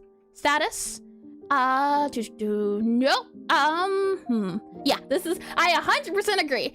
Truthfully, I think this, instead of trying to turn this into one function, keeping it like this, it reads easier for me. So we'll do that instead. So is vacant, VACANT. We'll do this. I'm fine with this. The thing is, it's a small game. It shouldn't be too bloated. But if I do need to make this more optimized, that's a-okay too. For now, let's keep, I want to keep it as clean as possible, but not too clean. We don't want to see our own reflection in it. So down here, when we have assign, what we do instead is do vacant list, and we just do this function instead. So now what we can then do is if vacant list is empty, no available targets, which is what we want. And then from here we have target index, all of those guys. We don't need any of that. And see, so if vacant list is empty, there are no possible targets. Otherwise, what we'll do is we will take one of these vacant guys. So we'll go ahead and do var, and we'll call this target. And from this target var, we're going to do, it's going to be a target. And the target is going to equal vacant list dot, and then we're going to do, what is it, random? Pick random, like that. Vacant list dot pick random. From this guy, then what we'll do is do target, and we're going to say assign entity, like that. And then the entity is going to be this entity guy here, like that. Now, I wasn't sure if I was going to have this function or this when they're swapped or when they're assigned. I initially had them outside of each other, but I'm also thinking maybe that's not a good idea. And what I mean is there's a function for assigning the target to the entity, and then I have a entity to target. So would it just be cleaner instead to say something like this, where we do entity, so new entity over here, and equal that to self, something like that. So either having this, and hold on, target not can be assigned to entity, new entity, dot target. There we go, like that. New entity dot targetee. Something like this, and we'll do also current entity here, and then unassigned entity. When we unassign it, also it would be new entity or current entity dot target, and we also have to move this above. Target equals null, and we move this guy to up here because we need to know what our current entity is. So something like that instead, where it handles it in one spot. We don't have to worry about messing elsewhere. I think I like that a little bit better than having it mess around here. So we just do assign entity here, and that's it. Hopefully, fingers crossed, print vacant and occupied list. I think right now it only prints occupied, or we'll see. That guy there. And now we have assign new random target. This is only currently used for ghosts. The way my game works is if we go back into here, oh nope, cafe, here we are. There are customer seats, so these are these guys, but then there's also these little guys here, this spot here, this spot here, this spot here. When it goes to spawn, it chooses one of those 3 spots. And then after their timer is up, they'll move to a different spot. And that's what makes them different from customers who never move once they're assigned a spot. Ghosts are always kind of moving around, hence why we need a function for assigning a new random spot. That's what this is supposed to be. So again, what we'll do here is grab some of this guy, and hopefully, maybe we can do a lot of the same thing that's going on here, kind of grabbing a few of these things. Truth be told as well, if it happens a third time, could also just make it a function as well, but that might be optimizing it too much, trying to make it too clean. Don't need it, probably maybe shouldn't even have it, so we'll just keep it as this. This is fine, everything is okay. From here, we have a target index, so we'll go ahead and pick random here. And we also need old target. So let's see, target, and we're also going to need another target as well. Interesting. Okay, so the idea is that we need 2 different targets, and this is also old code that we'll remove since it's also not currently working. It's a-okay, good to go.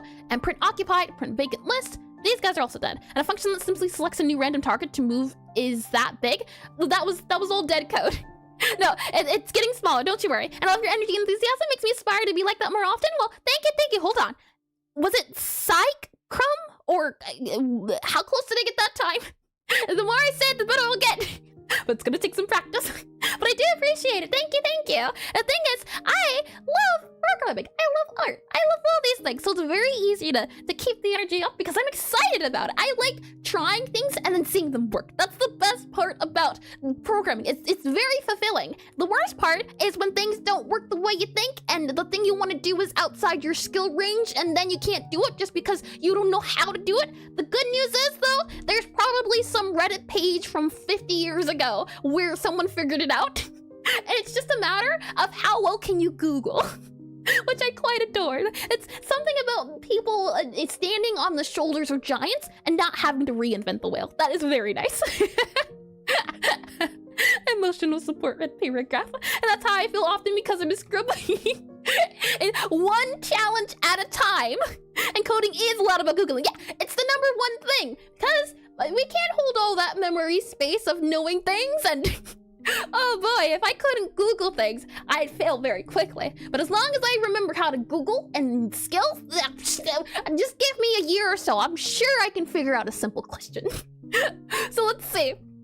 From here, we're going to need a new target and an old target. So what I'm going to do is we have to see about our occupied list and our non-occupied list. So we'll also do this guy here, and we'll also do this guy here. So you and you there. So we have a var for occupied lists and a var for vacant lists. These 2 guys here, like that. And I actually think instead, do we want to just make a function called get vacant list and a function called get occupied list?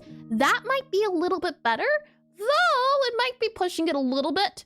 We would just have to do the same thing here where we have a target. So no, I like this better. I think this is fine. And in addition to Googling, you also need to pay attention to which replies have green check marks. Yeah. Stack Overflow. The horror. Oh boy. And then there's sometimes those comments where people will ask a question, get confused, and then a few weeks later go, never mind, I fixed it. But they never say how they fixed it. Oh, that's the worst. Let's see here. If vacant list is empty, if occupied list is empty, yeah, so assign new random. We are currently, okay, I'm going to write out what we're trying to do. What we need to do is remove old target, and we need to assign new target. So truth be told, we don't need to know anything about the occupied list. That doesn't even matter to us. I'm lucky to have never seen one of those. I've seen them a few times here and there, and this message was deleted with 80 responses of, wow, I tried every fix on the market, but only this one worked.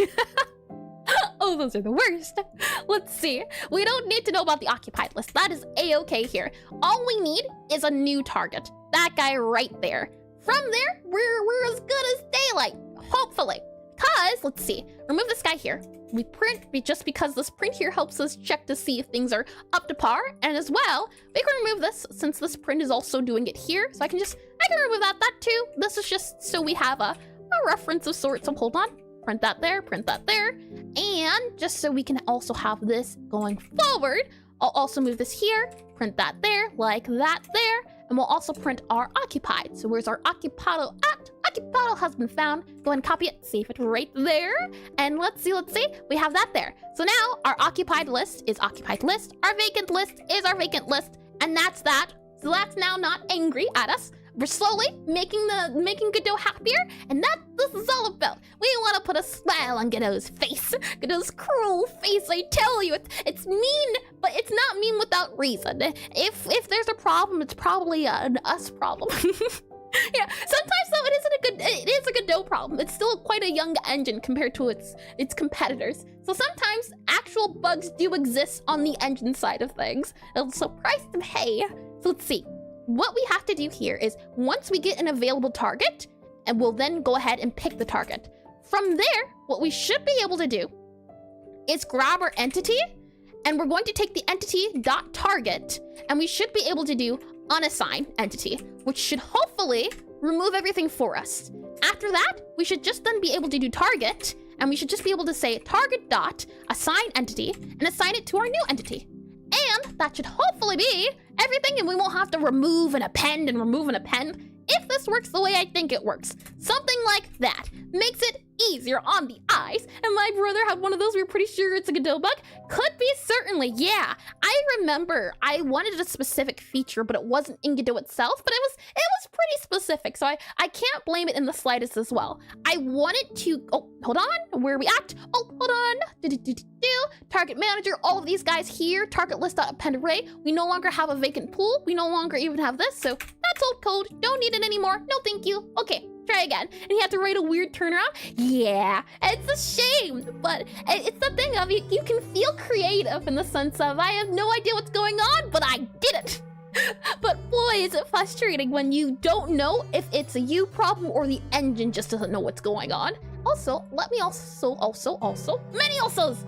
I want to go back to here and lock you because you weren't locked. I unlocked you earlier. Okay, good, lovely. So let's give this a try, shall we? If I go back into my game here, go back into you here, let me as well go back to visible collision shapes. Oh, right, call deferred. That should be, I think, a little bit easier now, possibly. All we would have to do is, well, let's double check first, but call deferred should also not be an issue. Let's do that now, actually. If I go back into, let's see, you, where are we at? I'm looking for PRF so I can grab it. Call deferred, then we take the function name and the arguments. So we would use call deferred. If we go back to our target manager here, call deferred would be when we unassign and when we also assign. And hello, is it Ketu Rav? Possibly, I can certainly try again. But thank you for the follow and welcome into stream. Welcome to fixing things that I thought weren't broken. So hi. And also let me grab that notification guy and put that at the very top so it can appear as it should. So on here, what we'll say is if we grab this guy, oh, wrong guy, did not need to grab that guy. I wanted to pin this guy on top so I could see it. When we assign the random target, I'm wondering if this is where we'd call deferred, but technically we're not removing anything, so I think it's fine. Where we would want to call deferred possibly is on unassigned entity? Maybe. Perhaps.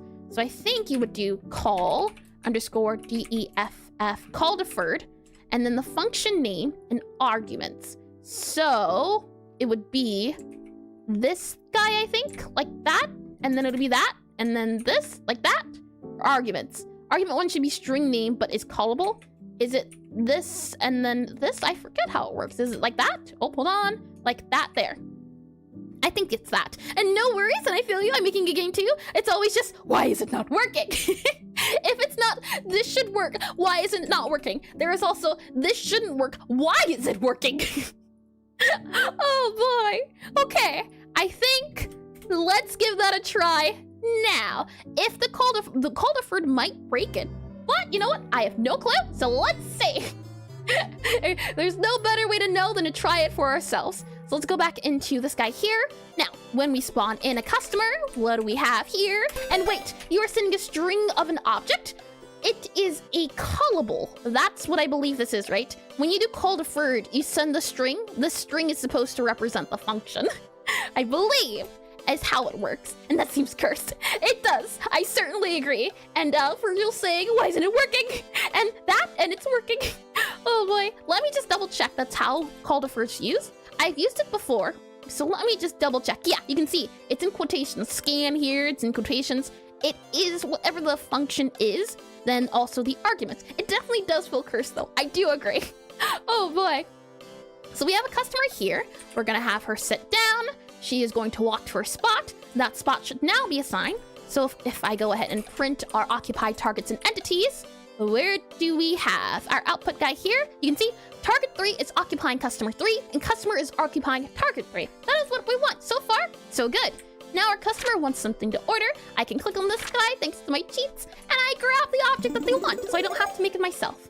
And ads already? Okay, we're fine, we're good. We'll do this mini test and then we'll run them. Once the customer is done eating, now I might have to add a cheat as well so we can speed up the time of their eating, guys. The idea is that each customer, each wizard type will have a different profile. In my game, there's things like pyromancers and necromancers are very uptight people. They're your lawyers in this world. So the idea is that they take their time to eat their food, so their food time is longer. Once this customer is done with their food, they'll wanna say, I want to leave. And once they've left, as they should now be unassigned, when we go ahead and print again, we should see this list as empty. This list should not have anything going on in it. And the answer to that is empty. Oh, hold on. I think we might have fixed it. Let me go ahead, spawn customers. I will spawn all 12. There you go, customers. Yep, they'll file in and hopefully they'll leave very soon. We'll see. They're reading for a bit, but while that's doing that, I'll go ahead and have the ad run, and then we'll do the check when the ads are back, as hopefully by then the customers will be angry enough. Oh boy, oh boy. So that's done and done. Let me go ahead and click on this, and bug smashed. Fingers crossed, but I don't want to jinx anything just yet. What I'm gonna do now is go through all the customers and grab all of their orders. So let's see, you want all of this, you want all of this, that, all right. All of their orders have been taken. That timer's going to timer down for a little bit. Oh, my knee. So let me get some more. We'll do some stretches and hopefully we should be in a pretty good spot. Let's see.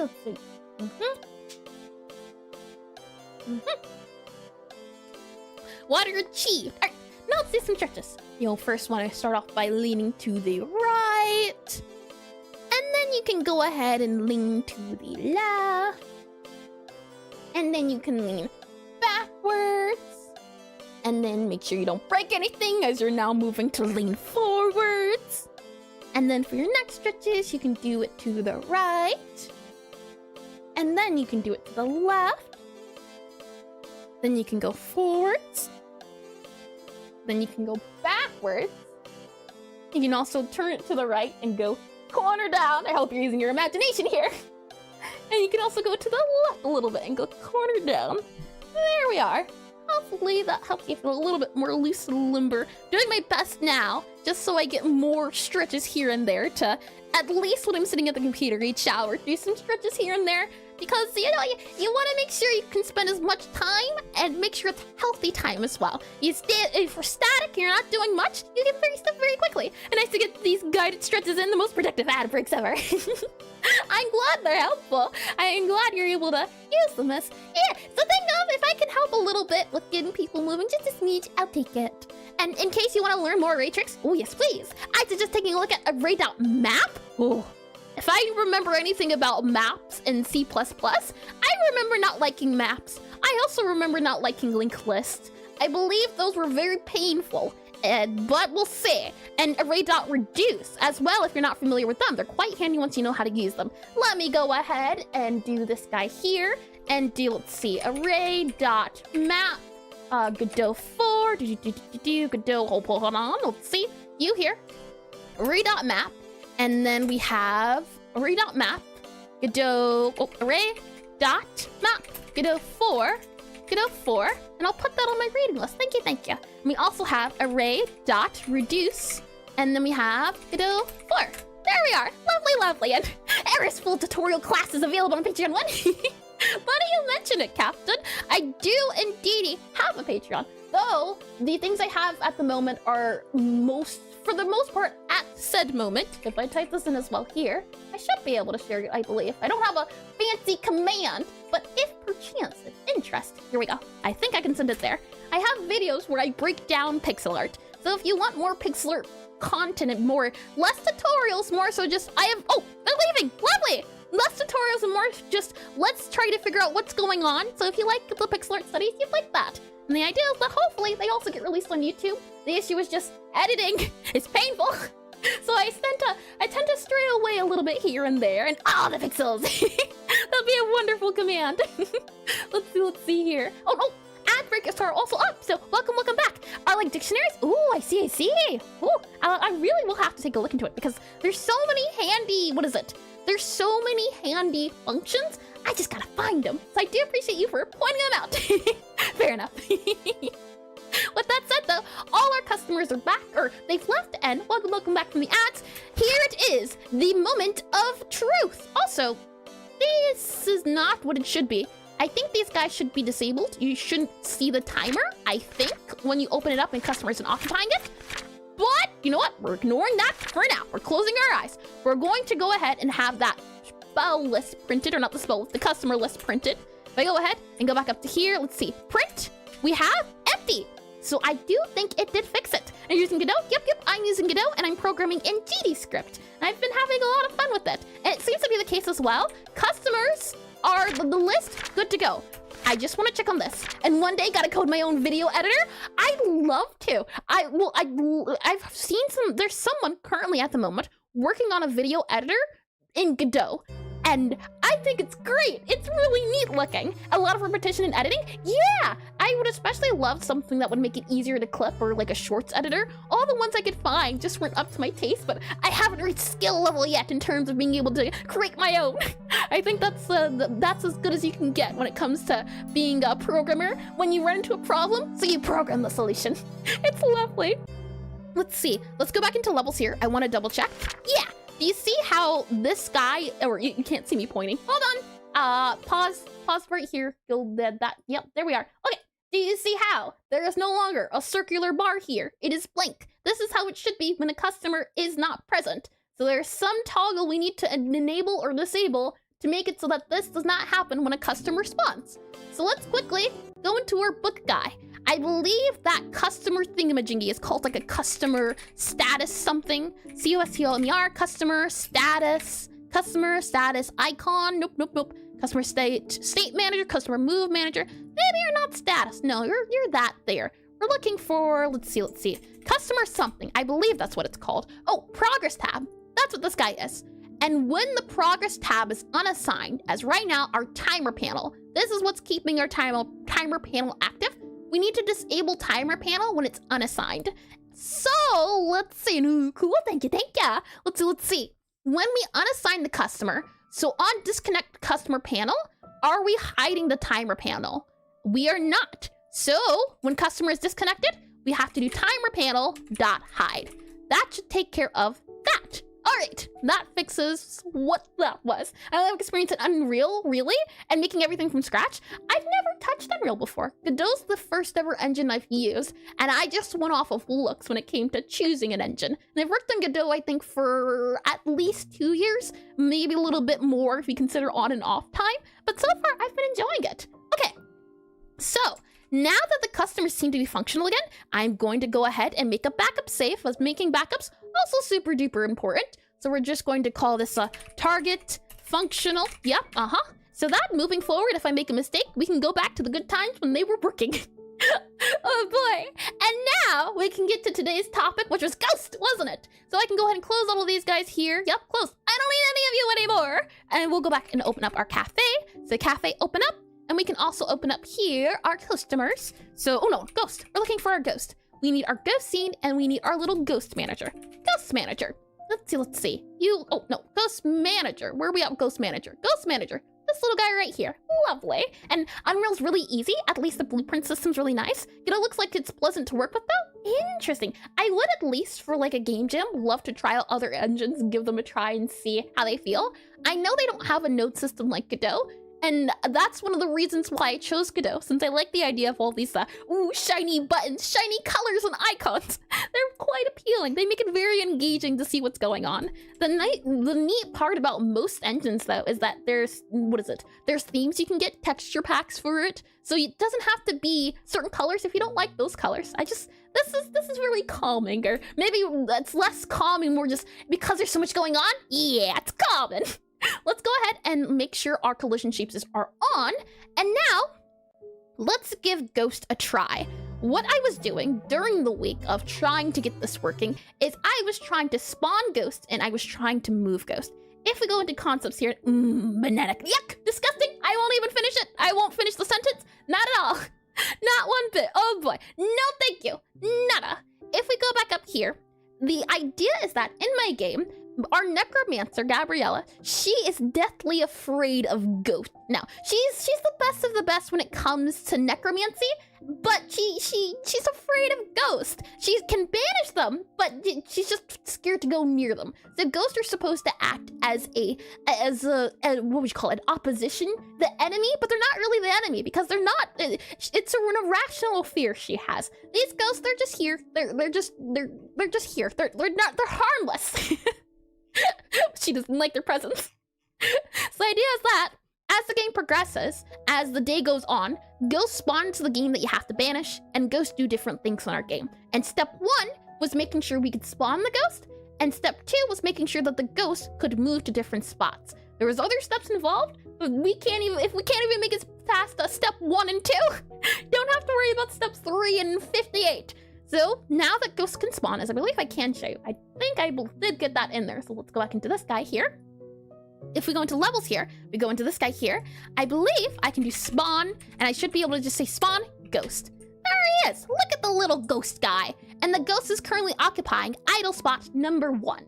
And what I should be able to do is I should be able to move this ghost to a new spot. I don't remember the command, so let's see if I can get it working. Oh, ghost to random idle spot. And I can also choose which ghost. In this case, it's ghost 0 since it's, but you can see debugger. Why are you angry?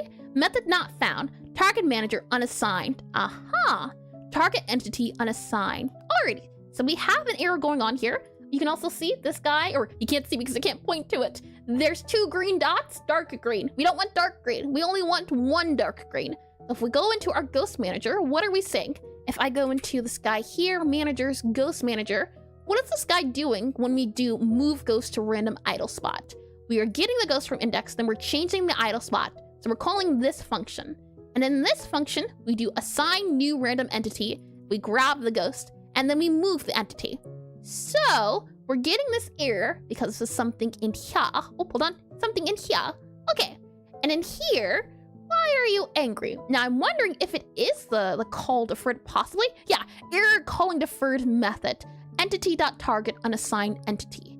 I'm wondering, is that possibly it? We didn't do this function because it's not a thing in customer. So what I'm going to do is I'm just going to try doing it without call deferred. Let's give that a go first and see if that fixes the problem. Let's give that a good old test. So if I load everything back in, we go to our levels here, we go to this guy here, and gotta go. No worries at all. Thank you for stopping by, and I hope you have a lovely spooky month. Well, the last of spooky month. It's a shame. I hope you have a good spooky day. Oh boy, and I hope you have fun getting whatever it is you get up to on this haunting, oh, I don't have time zones, but this haunting day or night or evening or afternoon. so fun. I'm going to miss it. I am going to miss the ghost ooze. Let's go ahead and spawn a ghost in here. New Path of Exile League. Oh, I have heard of Path of Exile. I have heard of League. I have never heard of them together. So I think it's a game, so I hope you have fun. Let's see. Spawn in ghost. Hello, ghost. How you doing? Go ahead, and we now need to move our ghost. So go ahead, grab our cheat here. Move, ghost. We're going you here. And I get the bonus benefit of getting to pick up a lot of free food on the spooky day. Oh, lovely. That sounds like a lot of fun. It's just spooky. Spooky's so fun. All right, so I click enter here. Now ghost angry. Why ghost angry? Why ghost mad? We have entity.target.unassigned entity. Aha.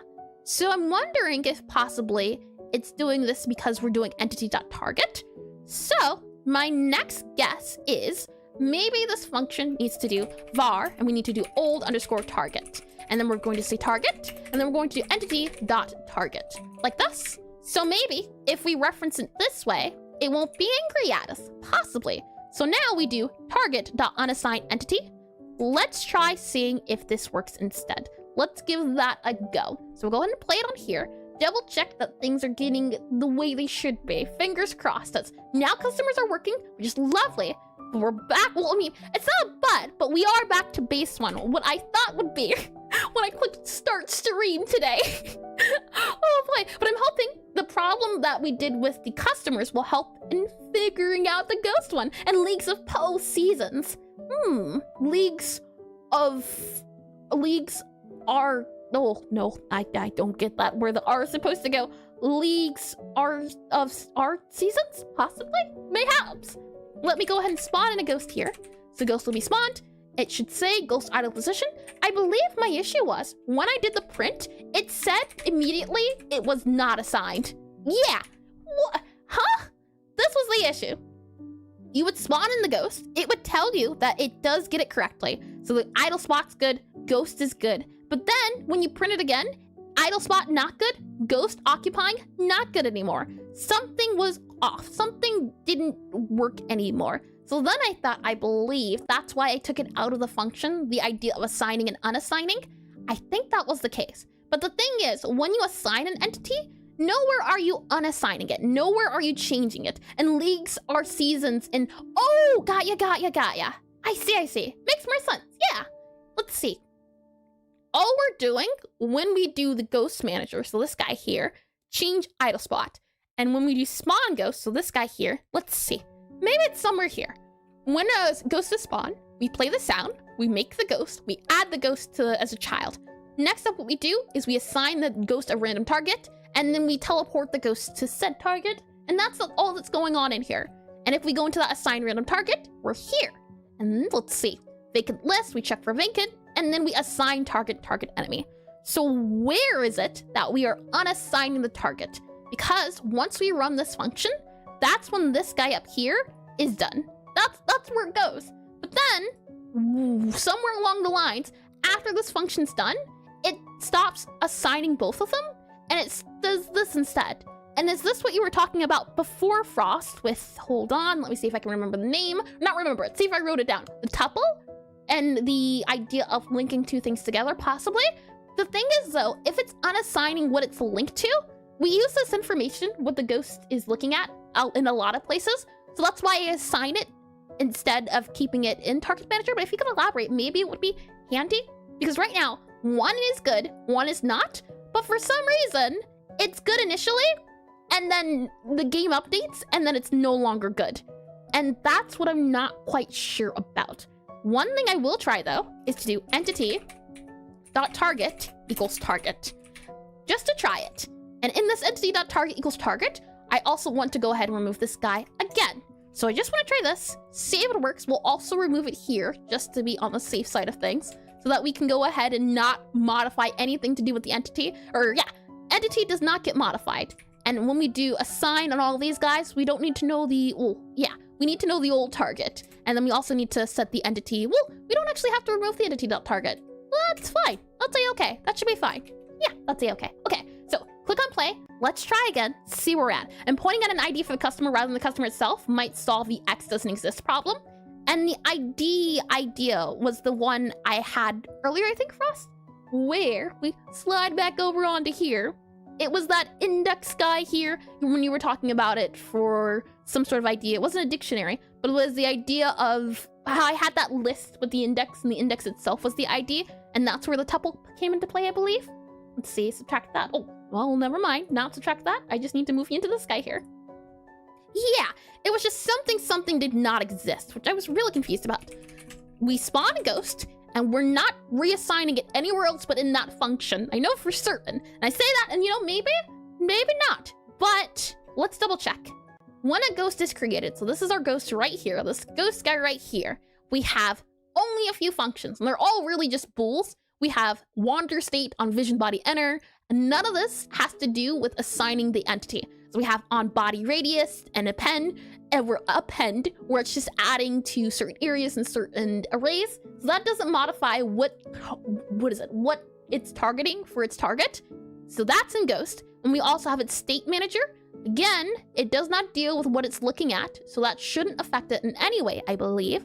We're looking at Ghost. And where do we use Ghost at? We have new ghosts, Ghost state. That doesn't mess with what the ghost is looking at. This here, we haven't even gotten to because this is a lot of old code. So we really only need to worry about this. It's just talking about the ghost state itself. So that shouldn't really matter. This guy here is an even ghost. It's just the default move state. So that also doesn't get touched. We also have idle state, which does not a thing. And enter, new entity, and new sub. Oh, thank you, sweetheart. Welcome in as well. Welcome to stream, and thank you for the script, blah, blah, blah, blah, blah, blah. Yep. And happy spooky month as well. welcome in. Or happy spooky day, more so. I'm telling you, the moment it turns November, I'm gonna miss it. And then one whole year down spooky again. Let's see. And what's up? Not much. I hope you've been well. All right, now a few technical difficulties here and there, but all in all, can't complain much. I hope you can say the same. Let's see. So if I click play on here, right? Go to levels, go back to here. We spawn in the ghost. Let's see if moving that assignment out of the function works. Okay, so ghost here, right?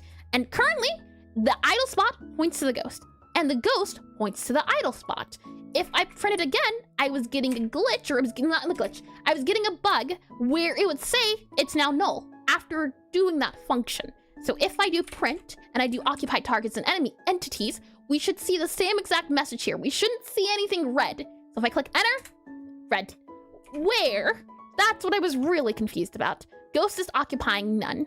It's good to go when it comes to assigning the ghost to the spot, but we struggle when we assign the spot to the ghost. The ghost doesn't register the spot, but it does earlier.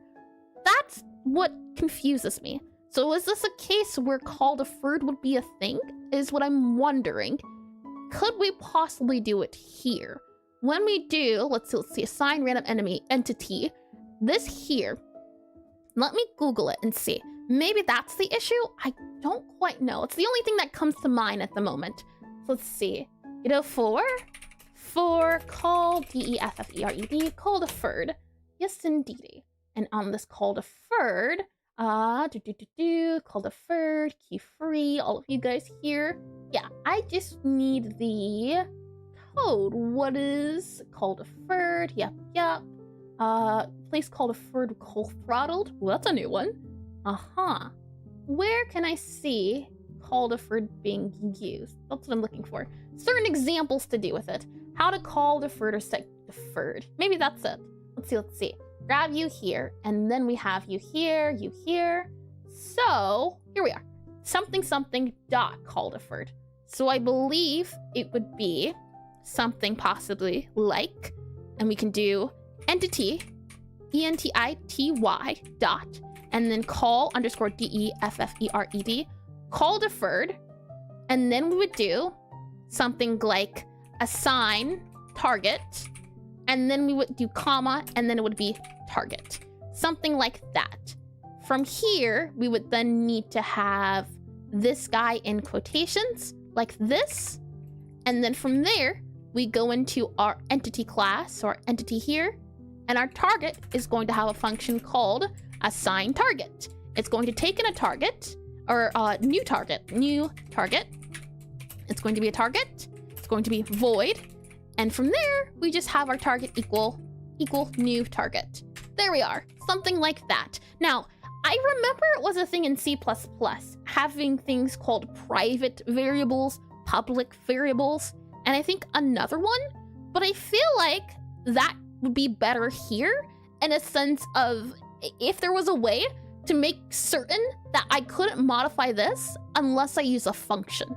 That would be nice, a way to do it where I can't set this outside of here. I know that's a thing in C++. I don't know if it's a thing in Godot. Let me go back to here. So on our, nope, not our ghost. We can go ahead and close ghost here. Ghost machine, or manager here. Yep. And on assign, goal position, move state, don't need you. State, don't need you. On our target manager, we have that call deferred. Yeah, okay.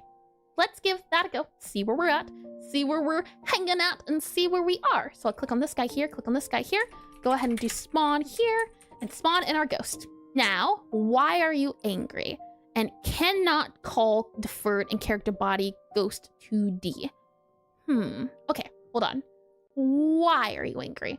It's saying, I think, that this is not a function, this assigned target, but it does exist an entity, assigned target here.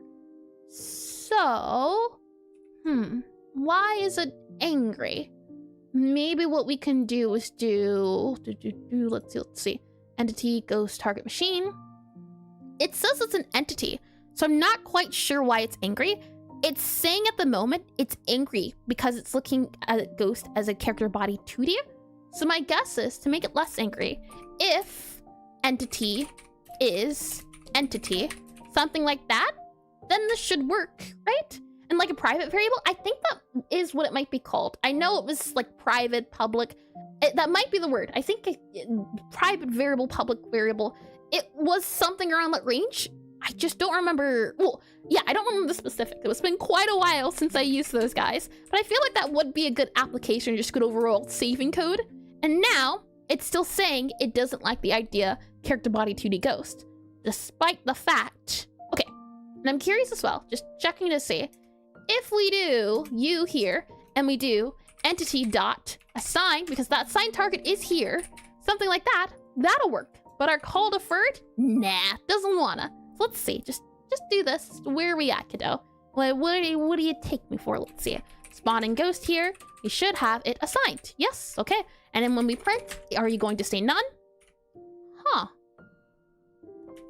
Interesting. It is fine.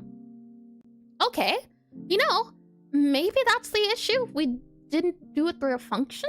I know it gave me maybe the word I'm looking for is false positive before, where it said, hey, we fixed the problem, don't you worry. And then it actually didn't fix the problem, and there was a lot to worry about. But you know what? I'll give it a chance. Let's see. We'll go back to this guy here, and on our unassigned entity, I believe this is all we need. We don't need to reset the, oh no, we do indeed. We need to now do entity dot assign target, and we need to take the new target, something like that.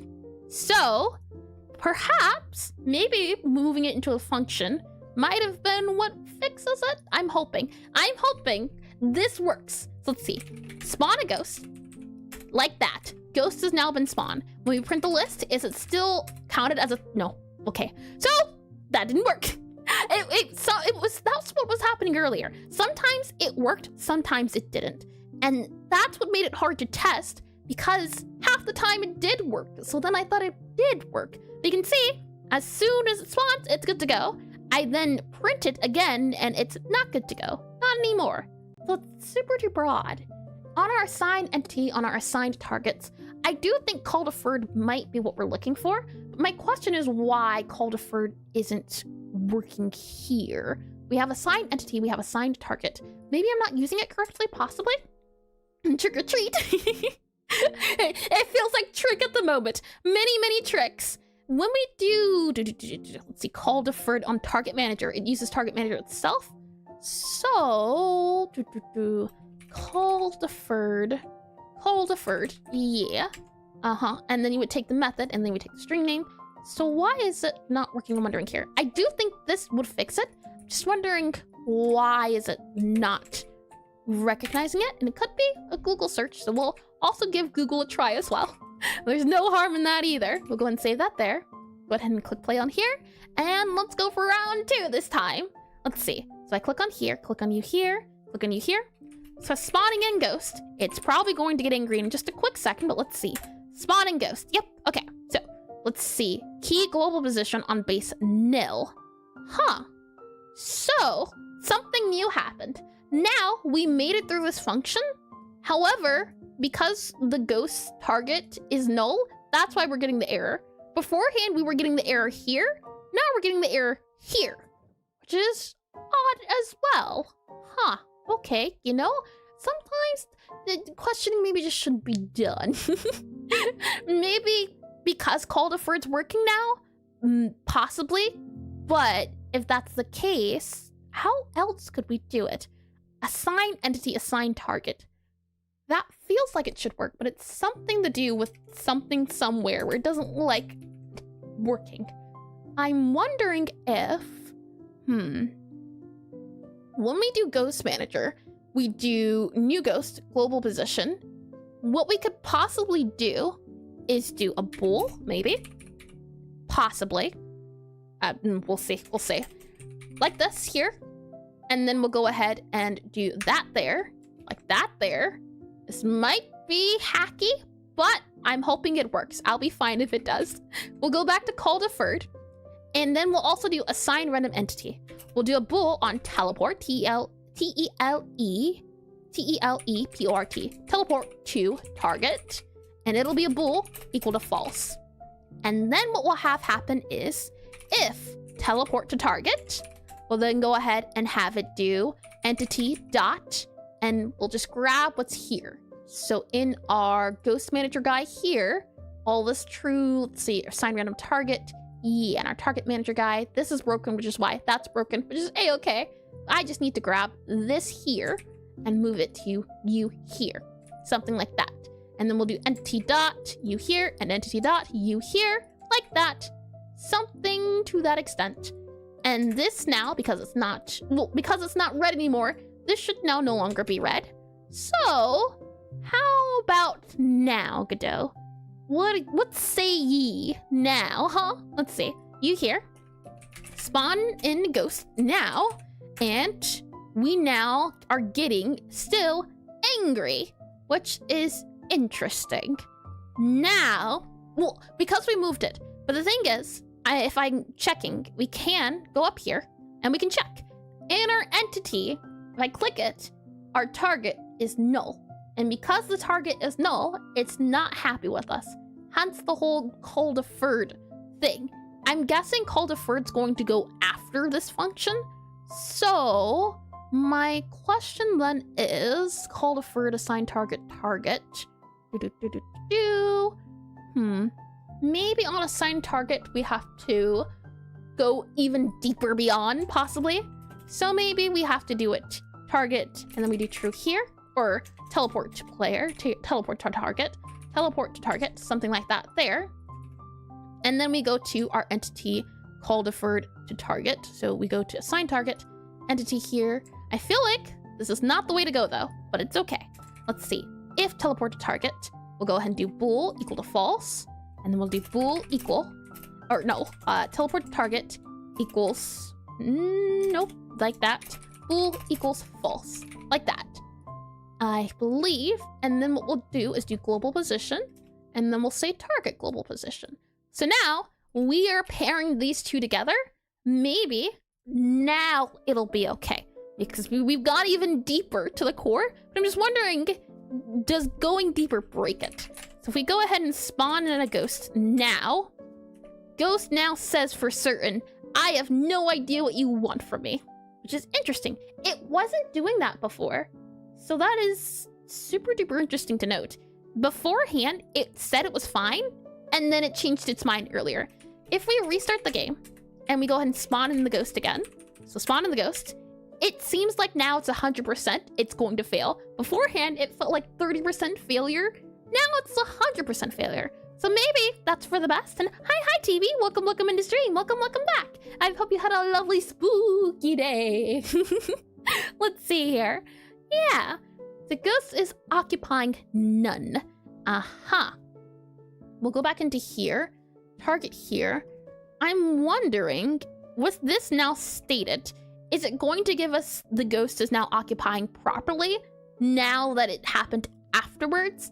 So for example, if I spawn this in, beforehand, it was giving us an error after. So once we did the command, now it would give us an error.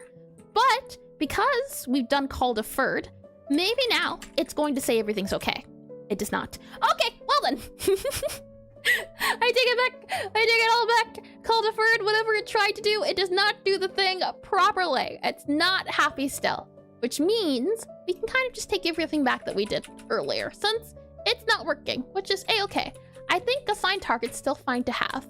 Well, we can keep that. That's a-okay. But the whole idea of having the, let's see, where are we at? You here, yeah. You there, we don't need the bool. That's no longer needed because it does not matter, it seems like. We'll go back into our ghost manager here, remove this guy as well here, and we can go ahead and remove that there. Like that. And hi, Fontanian Waters, I'm back. Well, welcome back to pain and misery. Oh boy. We are, well, I don't know if you were here for when we started on the ghost. And good thing we have history saved. Yeah, which is really nice. The thing we have backups. That's really important to us. Yeah, it means we don't have to be afraid to change. And hi, Disco. Welcome into stream. Welcome in. Happy spooky day. Let's see. Target here. Okay. And then our target manager on our target spawn, we should be fine now, I believe. And thanks and hi.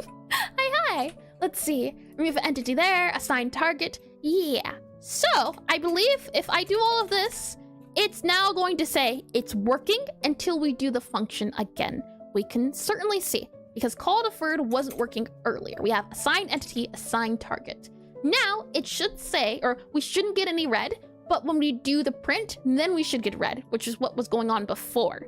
So if we go ahead and spawn the ghost, nothing red should appear, and it doesn't. However, the bug currently is that if we try to print this list again, the ghost is going to say it has no idea where it's at. So if I do print here, it is going to say red, which is expected since it's the bug, but unexpected because we don't know why. Yeah, interesting. Another thing I can do as well is if I go into this remote guy, we can go directly into the current game files that are active. If we go into our manager here, ghost manager, we go to our ghost here, go back into our ghost here, this little guy, we can see directly target is also null here. And the thing is, I don't like using breakpoints when it comes to bug testing, but if needed, I'll use them. The reason why I don't quite like breakpoints is because in certain cases, it's hard to find said spot to do the said breakpoint at.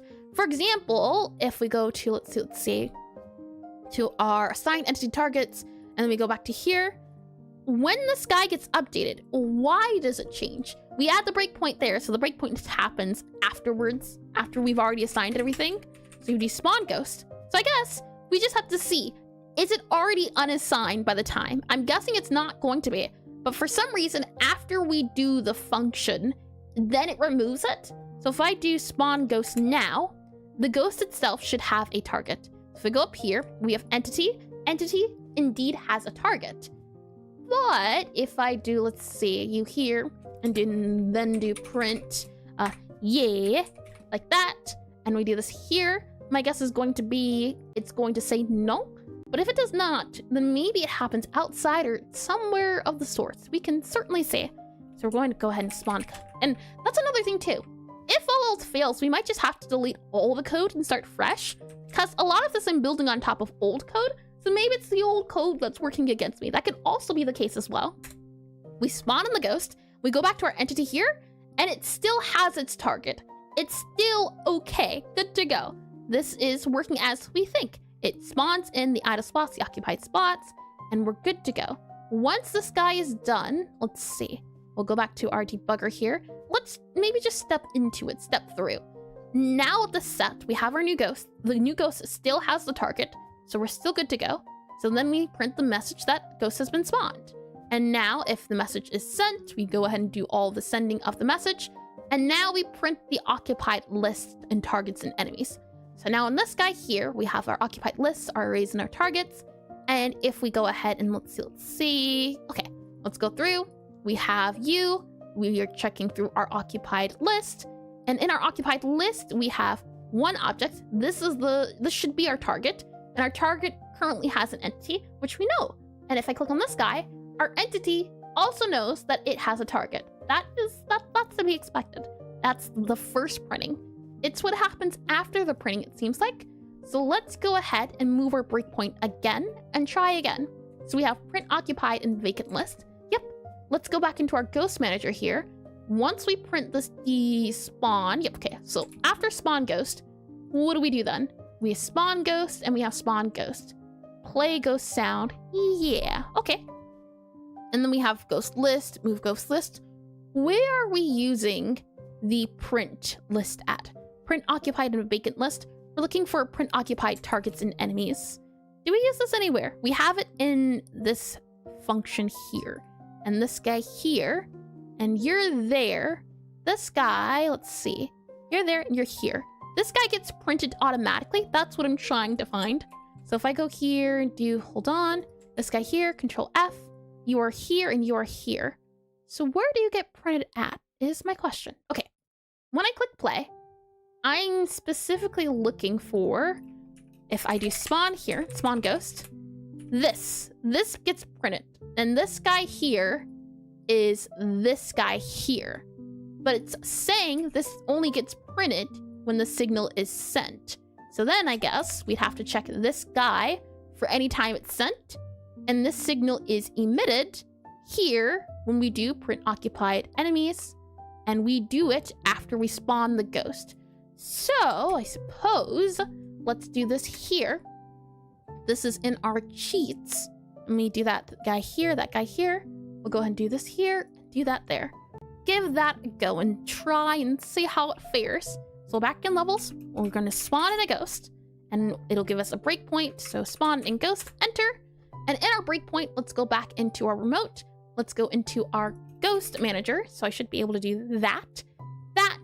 Ghost manager, in our ghost, I click on my ghost and the target is still a target. It still has eyes on the target, which is interesting. I wonder if there's like a watch point or something we could do to pin it here. That would be nice. There's a pinpoint here, pin bottom panel, expand bottom panel, which is interesting. And I believe the plugin I'm also using that allows us to type things into the console also has a way you can monitor, but I don't know it quite well yet. That would be handy as well. So let's see. Let's go ahead and see about stepping over. And if we do that, it still has a target. So we're going to go ahead and do, yeah, this here. This I believe is a plugin. And it's one of the reasons why I can't tell what's going on in some cases. This expression monitor. Okay. So if current state not equal to that, how is our ghost doing? Is our ghost okay? Target is still okay. If current state is you, state current update, sure. Let's go ahead and step over, or step physics update. Yep, okay, physics update pass. We can go ahead then and check our physics process on our player. We can step over you, or I would hope we could. Checking the ghost again, this target. So you really might have to just go through, oh, hold on, I didn't see that. Ah, we missed it! Hold on, it was there. It unassigned itself somewhere and I missed it. I blinked. Hold on, we might have just found it. Hold on. Spawn in, ghost, do all of that again. Okay, now I'm paying attention. There's something, I blinked and it changed. It said something about ghost. Okay, step over. We're looking for when it talks about the customer. So you here, you here, you here, you here, you here. This is not what we're looking for. Current state, physics update, ghost, this is player. Okay. Here we are, expression manager. Nope, here we are. Okay, so back in here, manager, ghost. It still has its target. So somewhere along the lines here, it gets disconnected. So if current state not equal to state type none, then current state physics update. Let's go in it a little bit. This should be empty, so everything should be fine. We go back to player then, and on our ghost, target's still fine. Okay. So let's go back to here. You here, all of you guys should be fine. We're back in expression monitor. Okay, ghost state machine. We do physics process. Okay, physics update. Okay. And it just seems to be we're not doing anything else anymore. Yeah, we're just looping through this to check for everything. If player can move, all of these guys here, and everything's fine. Huh, okay. But then I stepped over, and for some reason, that's what made it unassign. So if can cast, can charge, you there, you there, you there, you here, step over, our ghost, target still assigned, step over, let's see. Yeah, we're stepping over. So you here, can cast, our ghost is still good to go. Something, I'm keeping a good eye out now. We're just getting the expression, getting the ghost state, getting the expression, getting the ghost state.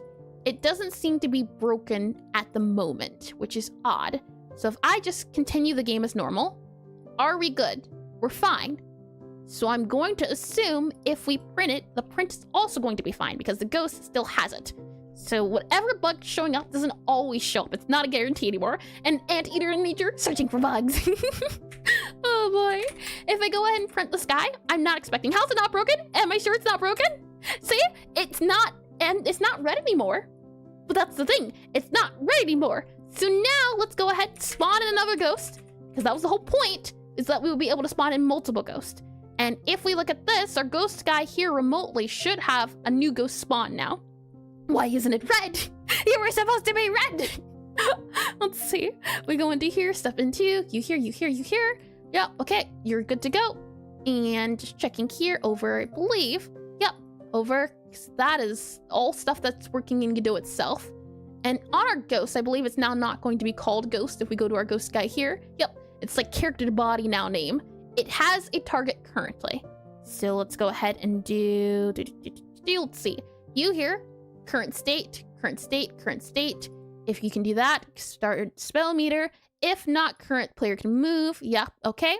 If body is player. Hold on. If body is player, remove ghost from idle spot. I think, well, this certainly is old code, and I think I know what it is. Where are you at on the screen currently, player? If I may ask, I can't tell. But I think the ghost is trying to go to this spot here. And because the ghost is because the player is in the radius of the ghost, I think I figured it out. Okay, so how the game worked, the old way at least, is that the normal ghost behavior is that the ghost would move around on a timer. So they had like a 30-second timer, and they would move to different positions. Every 30 seconds, oh, you can't see it. Hold on. Concepts here. Every 30 seconds, the ghosts would move to a different location. But this behavior changed if the player entered the radius. The ghost would then be removed from the idle spots and then follow the player around, and the player would have to manage the ghost. Or if the player leaves this area, the ghost would find the idle spot again and start roaming around. And because that signal is there, because the player, as soon as the ghost spawns, is in the radius of the player, it's removing itself from the idle spot because it thinks it's supposed to do it. But because it's not implemented like that again... Okay, I think we figured it out. Thank you for the subscription, perfectly average guy. Welcome to the stream. Welcome in. Welcome to, I think I found it. I'm hoping at the very least. And tutorials are still beyond helpful. Helped me start on my own project. Oh, hold on. I didn't see. Let me just double check to make sure I didn't miss the message earlier. Sup, Gigglebugs? Oh, I see. My apologies, sweetheart. It doesn't show the message of the subscription. Let me just double check I haven't missed any. No orc today? I say. If you're still here, Rodrigo, I changed it last minute since I'm working on a bot that'll hopefully make dice rolling a little bit easier. Let me make sure I didn't miss anything else because I have a new notification system and it doesn't show up things when they should. But tutorials are still beyond helpful. Helps me make and start my own project. Oh yeah, I do enjoy tutorials. They're lovely. They don't need industrial practices. My legacy code is breaking my modern code. Technically, let me just pull up my glasses here. Technically speaking, I did say if push comes to shove, we would just delete the old code. We would delete everything and start fresh, and that would have fixed the problem, wouldn't it? Hydrate. Because it was old code that was breaking the game. And hydrate, sure. I was right in a way, but I don't like it. So this right here, this has got to go. That's what it was. Delicious water. So if I just comment all of this out, we should now be fine. Let's see, pass that there, and then click on play. And I think it'd be quite fun to start a new Necrotype Cafe coded from scratch. Maybe in like 10 years we can try. Like, see where I've gone. See where I've gone. So now, right? Spawning ghosts. All right, ghosts, time to shine. Oh, great. Breakpoint. No more breakpoint. We don't need you. I also think we don't need the function anymore. What? Hold on. And happy Halloween ears. Hi, Atomic Flavor. Welcome back into stream. Welcome into the misery. I'm having fun though. It's fun when you eventually figure it out. In the moment, but you know, it sounds like I'm not gloating. I don't know if this will work. So let me take my preemptive victory back. Let's make sure the problem is the problem, and then we can celebrate. And 10, we should hold it to, decade long of working on Necrotype Cafe, or I'm hoping at least it'll be done by next year. Next August is the hope at the very least, officially out. So we'll see, fingers crossed. All right, okay. Going back into here, going back to our target manager, it might be okay to go to the idea I had earlier now that I think the problem is dealt with. We have a REPL here, we have a target here, and on our assigned entity, what I wanted was on assigned entity, we would do current entity dot, and then we would do target equals null. And then on assigned entity, we would do current entity dot target equals self. That's what I wanted to do here because I thought it made it cleaner. And it'd be a fun present to see Necrotype Cafe 2, the beloved sequel, 10 years from now, wouldn't it? Oink. There's so many ideas I want to do in the game. The thing is though, I want to at least make sure the initial guy is out. But at some point, I'd love to come back and flesh out everything else every other idea I had. So in our, let's see, we're looking for our target manager. Ghost manager here, we're looking for target manager. Let's see. Ghost state machine, don't need ya. Target manager, here you are. And sequel after 10 years is kind of a TES6 stuff. Ooh, I've never heard of that. Does not ring a bell, but I'm guessing it's like a game genre or something. Let's see. So on assign a random target, we just have to assign entity, like that there. That would be ideal. And then here on assign target, we would just have to assign entity.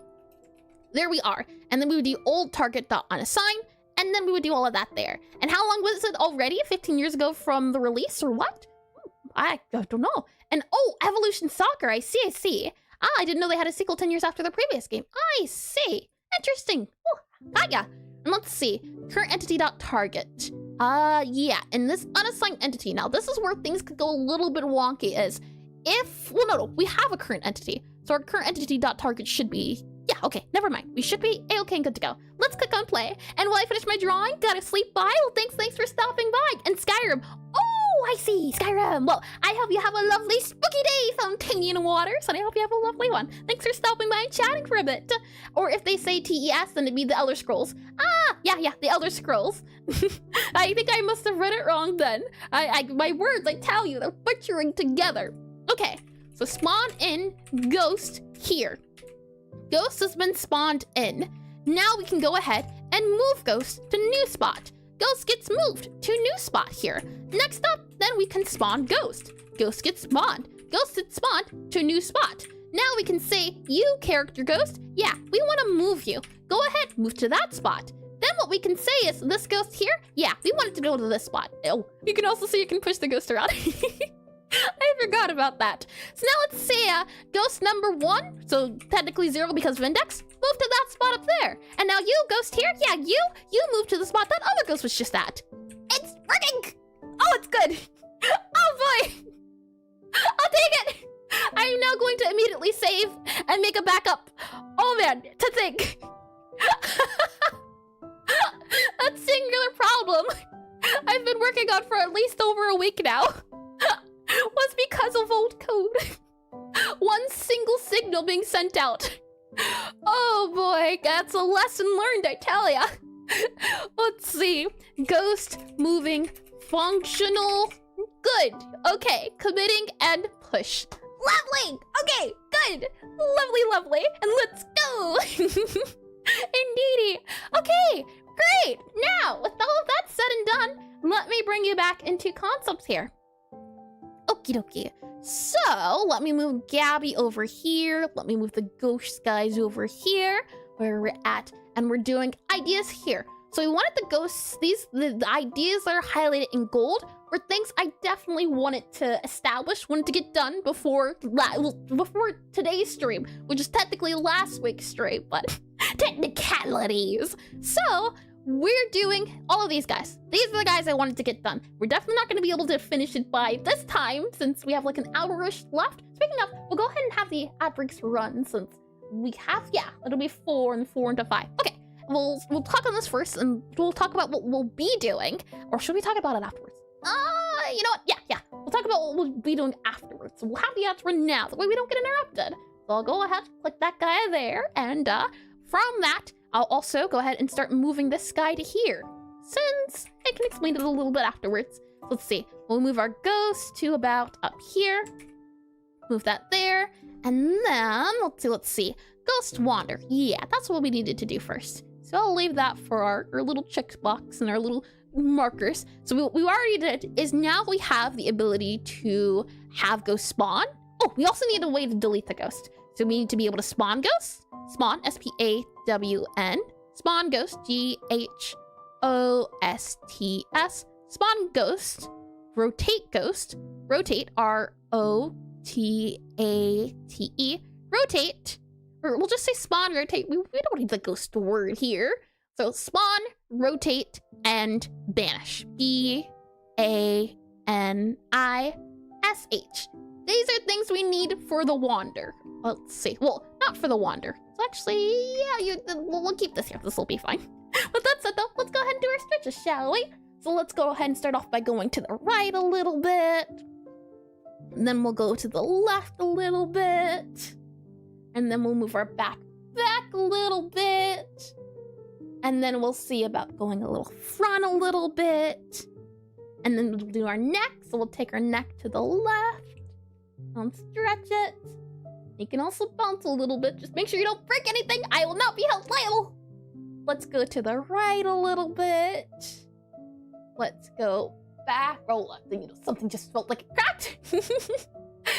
Back a little bit. And then forward a little bit too. And you can also bring it around town by rotating it in all directions. That can also help. And also doing a little bit of a reversing action. Lovely to hear. Alright, I feel all loose and limber then. Now I just need a little bit of water. So let's see. Water. I'm very happy the way things are going. We're making progress, and that's the thing too, is the fact that well, okay, let me rephrase the words I was going to say that didn't even manage to get out. I'm very happy I'm streaming my game development progress. There we are. Those were the words I was trying to explain. Because a lot of the times, there's a lot of people in here who know a lot more about Godot or just things in general. So it's nice to get things and learn things I didn't even know existed. Because the idea of going from this system of occupied and unoccupied and vacant and swapping it back and forth and removing and adding, that was a headache. It didn't feel right, but that was the only thing I knew. And now learning something else, we did better, we did more. And I think that's also something I'm just going to have to get in the habit of, which is just Googling a little bit more descriptively. For example, like, what would you even Google to solve a solution? And welcome back from the ad break. Welcome back. I was just talking about a hypothetical. The idea that I had the system of 2 arrays that I would delete, remove, and add. If going forward, I were to run into a problem like this again, how would I solve it had I not had the help of viewers?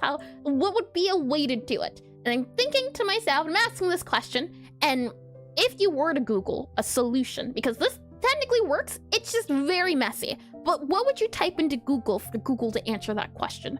That's what I'm trying to figure out at the moment.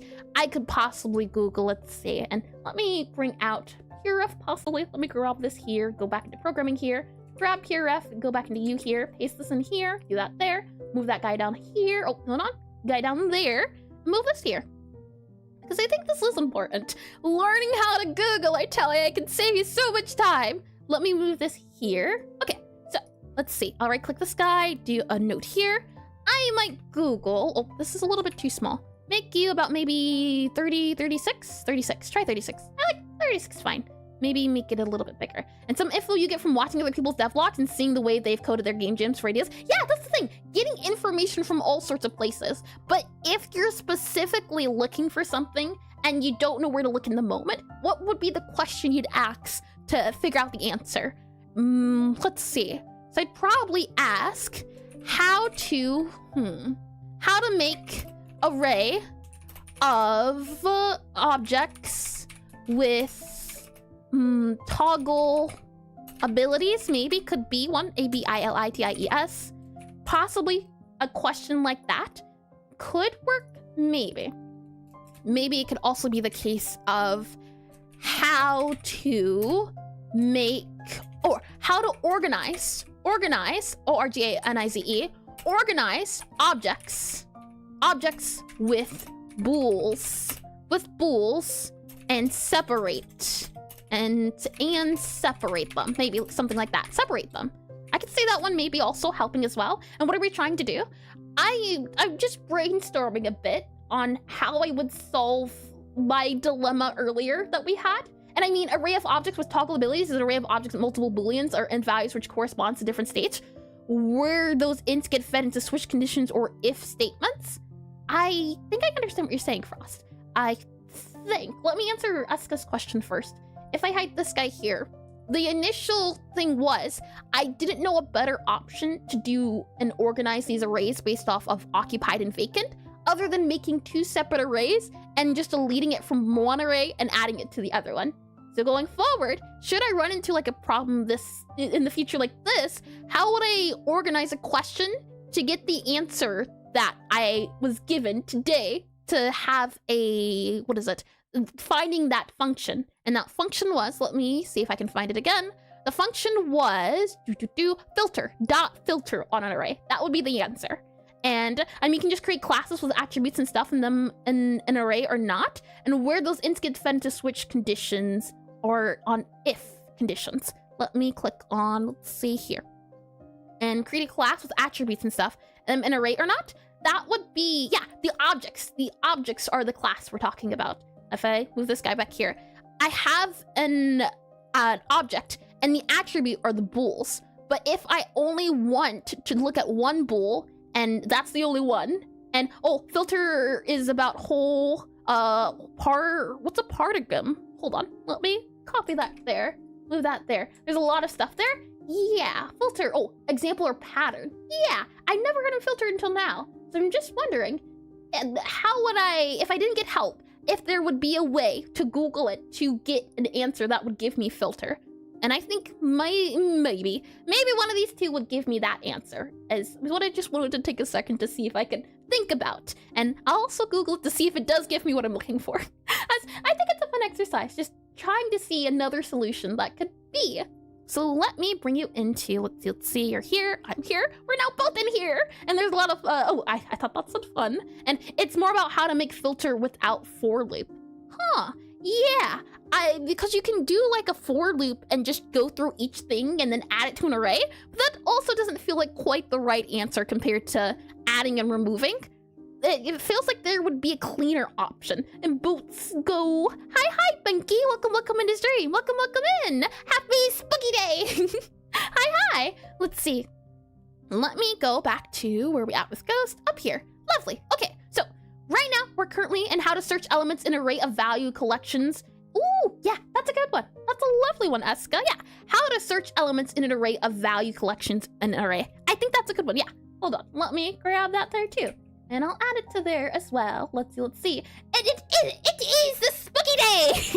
It is the lovely spooky day. I'll add that in there as well. How to search elements in an array of value collections in an array. Yeah, that's good. Thank you. Let's see. Let me do this here and move this here. So right now we're working on the Ghost's wandering features. The follow player can come later. Let's just make sure the Ghost is capable of a few things at the moment. Right now, the Ghost needs to be capable of spawning, rotating. And what I mean by rotating is moving, M-O-V-I-N-G, moving, F-R-O-M, from O-N-E, one, idle, I-D-L-E, idle, to another, A-N-O-T-H-E-R, moving from one idle to another. And also check map, also similar to filter, constantly using it, but I have some amount of functional programming. Ooh, yeah. I do have it pulled up for me to look at later, along with what you suggested earlier with reduce, dot reduce. Those are two things I will be taking a look at us. It's fun learning new handy tricks. So let's see. Oh, another thing we want to make sure the ghost can do is we want them to have correct animations. So I'll also put on here animation, A-N-I-M-A-T-I-O-N. Animation. There we are. So currently, our ghosts are able to, and we'll move follow player to here, since that's not what we're doing. We're looking at these guys specifically. Currently, we are able to spawn the ghost. We can also rotate the ghost. And I'll use a green. Green's a little bit, well, none of these colors are easy to see. We'll just, there you go. Yeah, that's filled in. There you go. We right now can spawn our ghost. Our ghosts are able to be spawned. Right now, the ghost, you can also rotate. The ghost can go from one idle spot to another idle spot, seemingly no problem. Let's now work on banishing the ghost. So now that the ghost is a thing, we need to be able to banish specific ghosts. Let's start off by making a command, and then we'll have a clause for that command to happen. And the idea is that feeding the ghost a certain food will banish them. So we need to do a command. So I'll do this guy here. C-O-M-M-A-N-D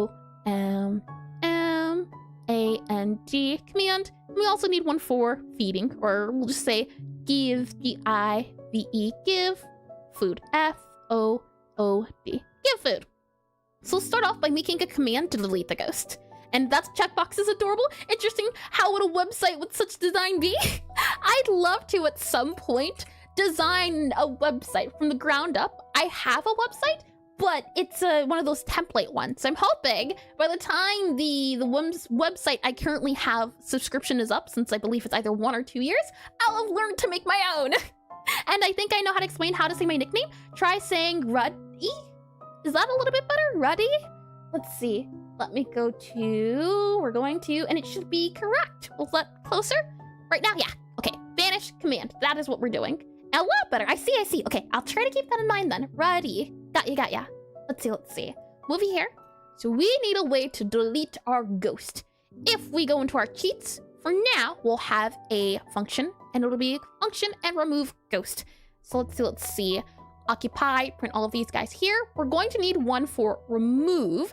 So if we have dish enums, yep, all these guys, there should be one for move ghost to random location and ghost index to move. So all I'll do here is grab it, and we'll do utility dot banish ghost. Banish ghost by index, I-N-D-E-X. This guy here will be able to just have the ghost itself as a reference, but for now, we'll just have the ghost index. I'll also do ghost ghost index. That makes it a little bit easier to understand as well. So ghost index. This will be our signal. So I'll go ahead and copy this, grab this guy. So I'm holding down control, and by holding down control, it highlights that you see. And if I click on the highlighted signal, it brings me to where the signal's home is. And then from there, I can just go ahead and do signal. And this is where all of my ghosts live for the ghost index. So I'll just keep it here. But never mind, after some months, I get used to American pronunciation of my name. I catch myself saying, oh no, you've been affected. Oh boy. Let's see. We have banish ghost by index. From here, I'll double click this and do Control-Shift-F. And now we should be able to find it in all of the script where we've ever used it. And what we're looking for is specifically our .connect. You can see we have a .connect here for Ghost Manager, and also a .connect here for that guy there. So if we do move ghost to random spot from idle, and we also have remove ghost spot. So there's this guy and this guy. These guys both seem to do the same exact thing. So whatever we do, it's going to probably be something like this. We also have a delete ghost here, which we can also take a look at. Right now, we just need a way to delete it depending on the index. Let's see, target manager. We need to go back to cheats here. And this is the signal we're using. So I'll copy this. I'll also paste this here. And we have move ghost to random idle spot. And we have move ghost, oh, hold on. That's not correct. Hold your horses. We have banish ghost by index. There we are, banish ghost. The thing is as well, delete, remove. I think we have to be selective with our words. Banish is the thing we're doing, but it might be better to say delete because we delete a customer. We delete anything else. So to keep things the way they should be, I'll change banish to delete. Delete ghost by index. Just make sure we're good to go. And we have, delete ghost from index. So we'll do that there.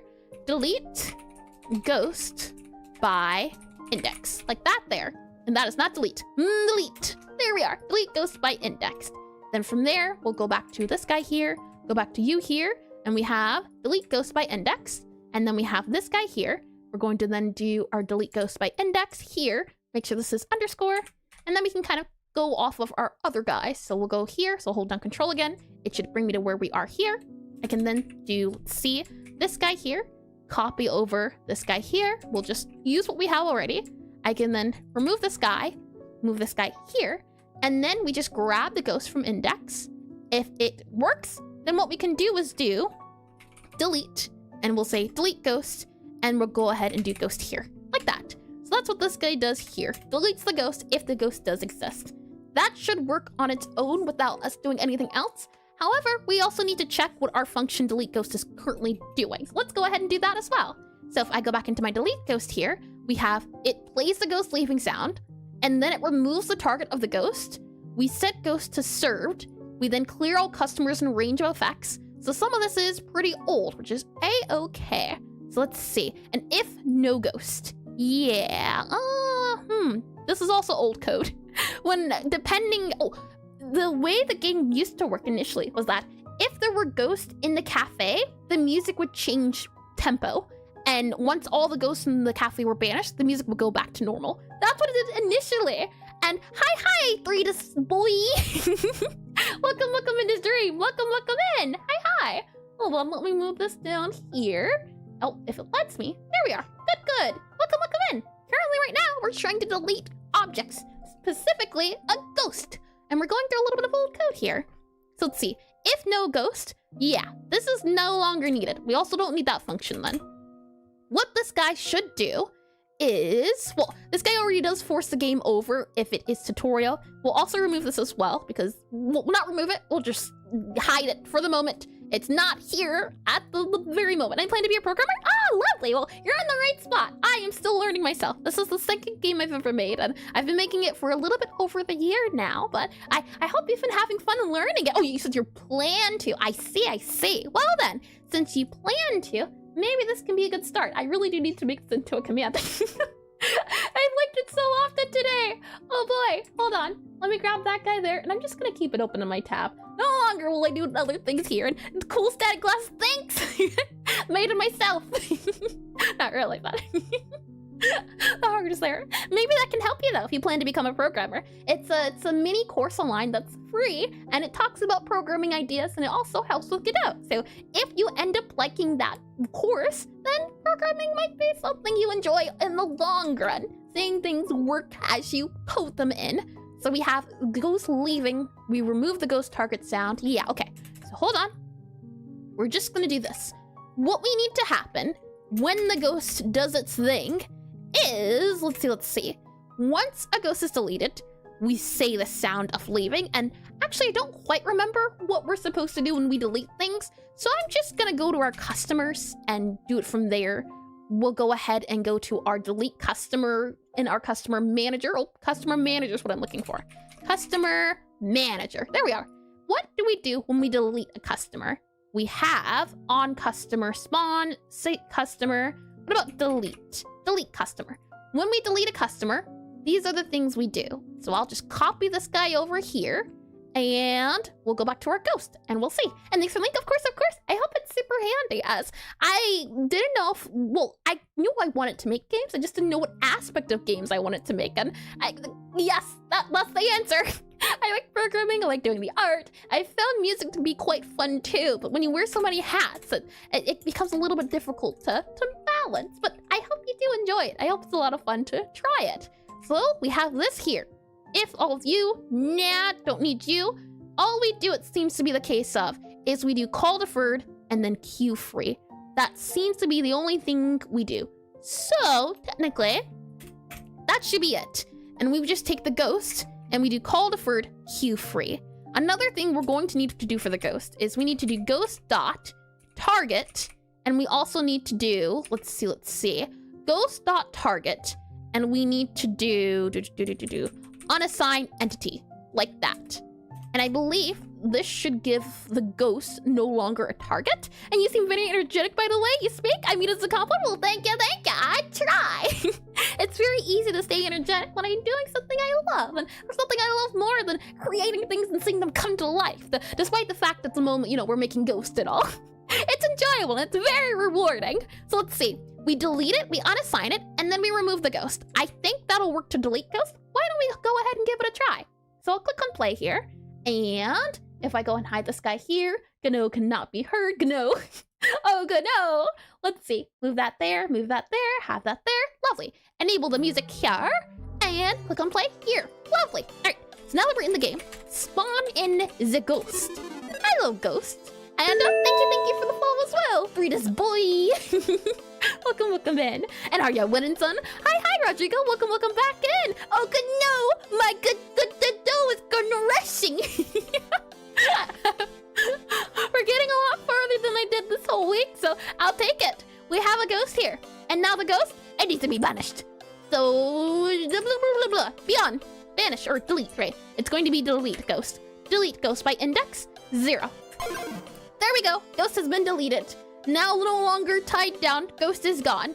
And let's just double check. It seems to be the case. Oh, hold on. If we just print it, it should say it. Print occupied. That is empty. If we go to our remote here, double checking as well. Let's check our managers, our ghost manager. Ghost, no longer a thing. So the delete ghost does work. And by the way, I don't have enough points, but could you hydrate and check your posture? Well, you know what? Since you act so kindly, sure. All right, let's see. Let's sit up nice and straight. So posture check completed. And let's also get a little bit of what here? Let's see.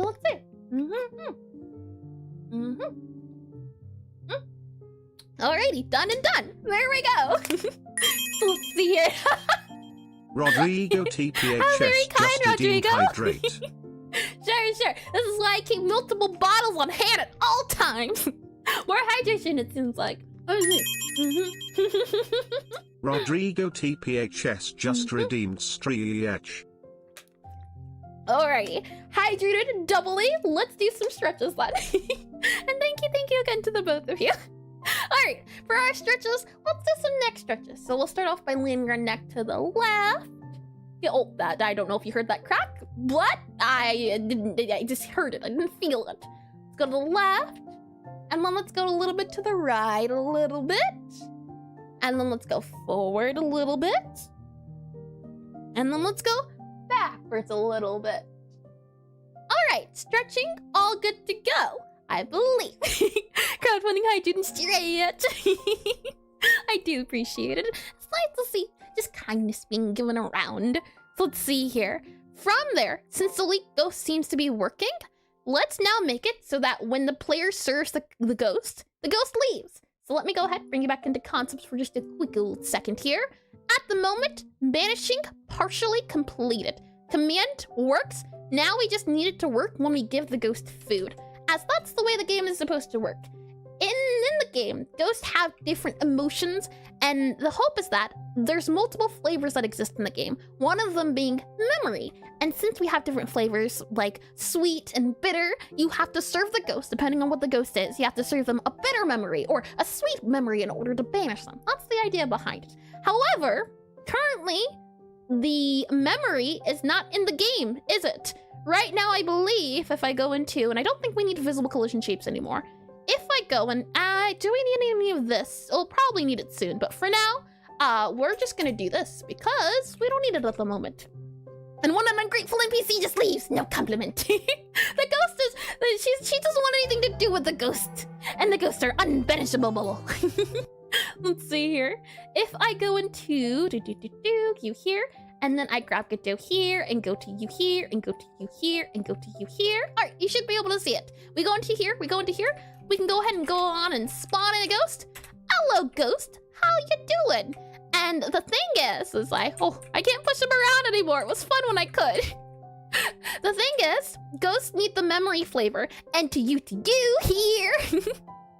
If I open up the case, you can see bitter and sweet. These are the only two flavors in the game. Recently, I refactored the flavors, so hopefully we don't have to touch it. Hopefully, the cases, all I have to do is go into the levels here, go into level here. Yes, yeah, where are we at? Ah, lovely. We go into our sandbox level, and then from there, I double click it, and on the side where it has all of these things, I just add the flavor of memory. You can't see it when I lean over now. Oh no! You can see memory has been added. So now that memory is added, if I click play again, fingers crossed, it'll already do everything else it needs to and I won't have to worry about a thing. So we go into the kitchen here, and it's there! Look at it! It's right there! Memory! Oh, hold on. I can't grab the item that is memory though. Huh. Interesting. Hold on. Oh, right. I tried hitting it with E. That might be something we have to fix. Intuitively, when I opened the item up to grab it, I clicked on it with E. So that might be a thing we do to make it easier, because right now, the only way to grab it is if you click enter. I don't like that. I think I'd like it more if you could click E on it. So, you know what? Let's see if we can very quickly do that. Modify it to be the case. Let's see if my code is up to par with the current regulations. And to do that, what we need to do is navigate to the menu of the bookshelf, as that's what we were dealing with, right? So we have bookshelf, we need a menu of some sort, and you just feel very intuitive. I thought it was E already, but apparently it's not. We have here our, let's see, options menu, screen, main menu. We're looking for our item select menu, I think it's called. Select, S-E-L-E-C-T. Item select, icon, interactable select screen. Here we are, this menu here. And what we're looking for is, when we have here, select icon by type, there should be one that deals with selecting icons. Let's see, open, close. When we have set icon by type, we also have here close, activate, all of you guys here. Yeah, so how does this work? Is it the sense of, because when you do enter, it presses the button? So we might just have to have the if button selected, something like that. These guys open up an item select icon, which are these little guys. These are the guys that populate the screen. And if we click on this here, we can see set icon by type and on button down. So what I'm thinking is, it might just have to be something we do on hand, but I'd like to have it. If, let's see, on button down, grab focus, all of you guys here, what we'll say is function, and then we have unhandled input, I think, possibly. And then we have event dot is action pressed, and this action is going to be interact, I think. And so if not, then if it's not interact, return. From there, since it is interact, if focus, so how can we do this? If focus, how do we check for focus? Is this a thing? I know it's a thing, but thing. If, let's see, is focus. We want to make sure this guy is what we're looking at. So I'm just wondering, because grab focus, what does that do? Grab focus sets the focus mode. If focus mode equals, yeah, get focus mode. That's what we want to do. If focus mode equals something. Ding. Let's see here. Get focus mode. Yeah, but what are the different focus modes? I forget. Okay. So if focus mode, possibly? Focus mode. Oh, if button dot focus mode, because we're referencing the button here. If button dot focus mode equal focus mode dot, let's see, focus mode dot, do I have to make it bigger? How do we check what focus mode is? Value. Yep, grab focus mode. See also grab focus, see focus mode. Yes, but I want to know what they are. So I might have to go into here, Godot 4 focus mode. Let's see. What is focus mode? How to check focus mode, grab focus. Yeah, we want to see if it's focused at the moment. That's what I want to try to do. So grab focus sets the button to focus. What we're checking to see is if it is focused. I'm looking to see if there's some sort of bool we can check to see the focus of the control node. So let's see. Float anchor focus mode. Yeah, okay, focus mode. And our focus mode, yeah, value. But what is the value? Oh, lovely. Focus none. The node cannot be grabbed. Node can only focus on mouse clicks, focus all. Okay, so that's not what we're looking for. I'm wondering then, if focus mode is not it, is there a way to check to see if we're the selected button then? When the button is hovered, usually it changes it to like on hover or something. So is there a way to check to see if it's on hover? Oh, yes, I think that's it. If button dot has focus. There's always usually an easy answer. So thank you. Oh my, yep, that's it. Thank you. All right, so if the button does not have focus, return. That's something else we also have to do. And if it's interact, and if it has the focus, then we also go ahead and do on button down. I think that should work, and it should allow us to click E. Possibly. Let us see. So if I click on play again, let's see here. If I do levels, you here, we go into this guy here, and now hopefully, okay, so small problem. The menu has to be pulled up too. So let's see. On you. Right now it's choosing the first option because the menu is open. So we also need a way to check for if the menu is open. And how do we do that? In our item select icons, we have the interact select screen. This guy here is filled to the brim with these little guys. And we only want these guys to work if this guy is enabled. So what I'm wondering is, how specifically can we do this? Is there a way we can give it a bool of some sort, possibly, and work it that way? That might work, though I don't like the idea of it. Sometimes these icons are used somewhere else. So the thing is, if we do a bool to say is enabled, that could possibly work. We could enable them and then disable them. I could see that being a thing, especially if the screen gets selected or not. So let's try that just initially and then see about going from there. So we'll do a var and we'll call it who is enabled. And then we'll say bool equal to false for now. I'm wondering, is there going to be areas where we need the icon, item select icon? Where is it used? I believe if I right click this, it should show us everywhere it's used. So if I click on view owners, it does not have an owner. So I think we're fine. We have an is enabled bool. And what we do is here, if not, and then we do is enabled. This doesn't read quite right. Is enabled. There we are. If not, is enabled. I don't quite like that. It would be is not enabled. Is that a regular thing or can we do that? Okay, I like that better. If not enabled, return. And then we would do that there. And on button down, then you would close it. So current game exit pause. And on exit pause, let's see. Yeah, current game state exit pause. This guy here should have, I believe, an exit pause, possibly. Enable, close on disable, close menu. This close menu here is this guy here. What we need to do is for all the children here. Yeah, okay, good. So what we'll do is item grid, get child, get focus. And then we'll say for item grid dot, and then we'll do, or for item in item underscore grid.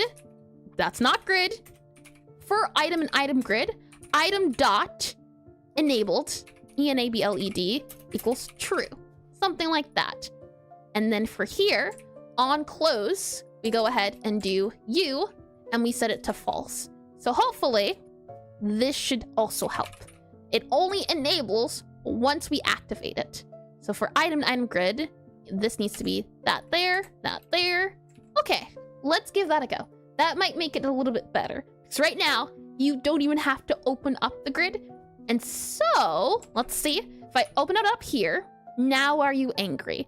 For item and item grid, iteration next on grid container. Okay, let's see. Stop you there. Go back to interactable select screen. Our children in our item grid get added. It's item grid dot focus. So I'm wondering why. We do back up here, next grid item grid add child. Yeah, item array possibly? Item array only gets used here. So it really is, oh, hold on. Item grid dot get children, right? I think that's it. Dot get underscore children. Get CHILDRGREN. Get children. I think that's what we need to do. For item and item grid dot get children. Okay, now try. Give that a go. I think that was the issue. So we'll put on item dot. Oh, let's see. There you go. Okay, all right. Now give it a whirl. How are we feeling about that, Godot? Let's see. Go back to you here. Go back to you here. You here.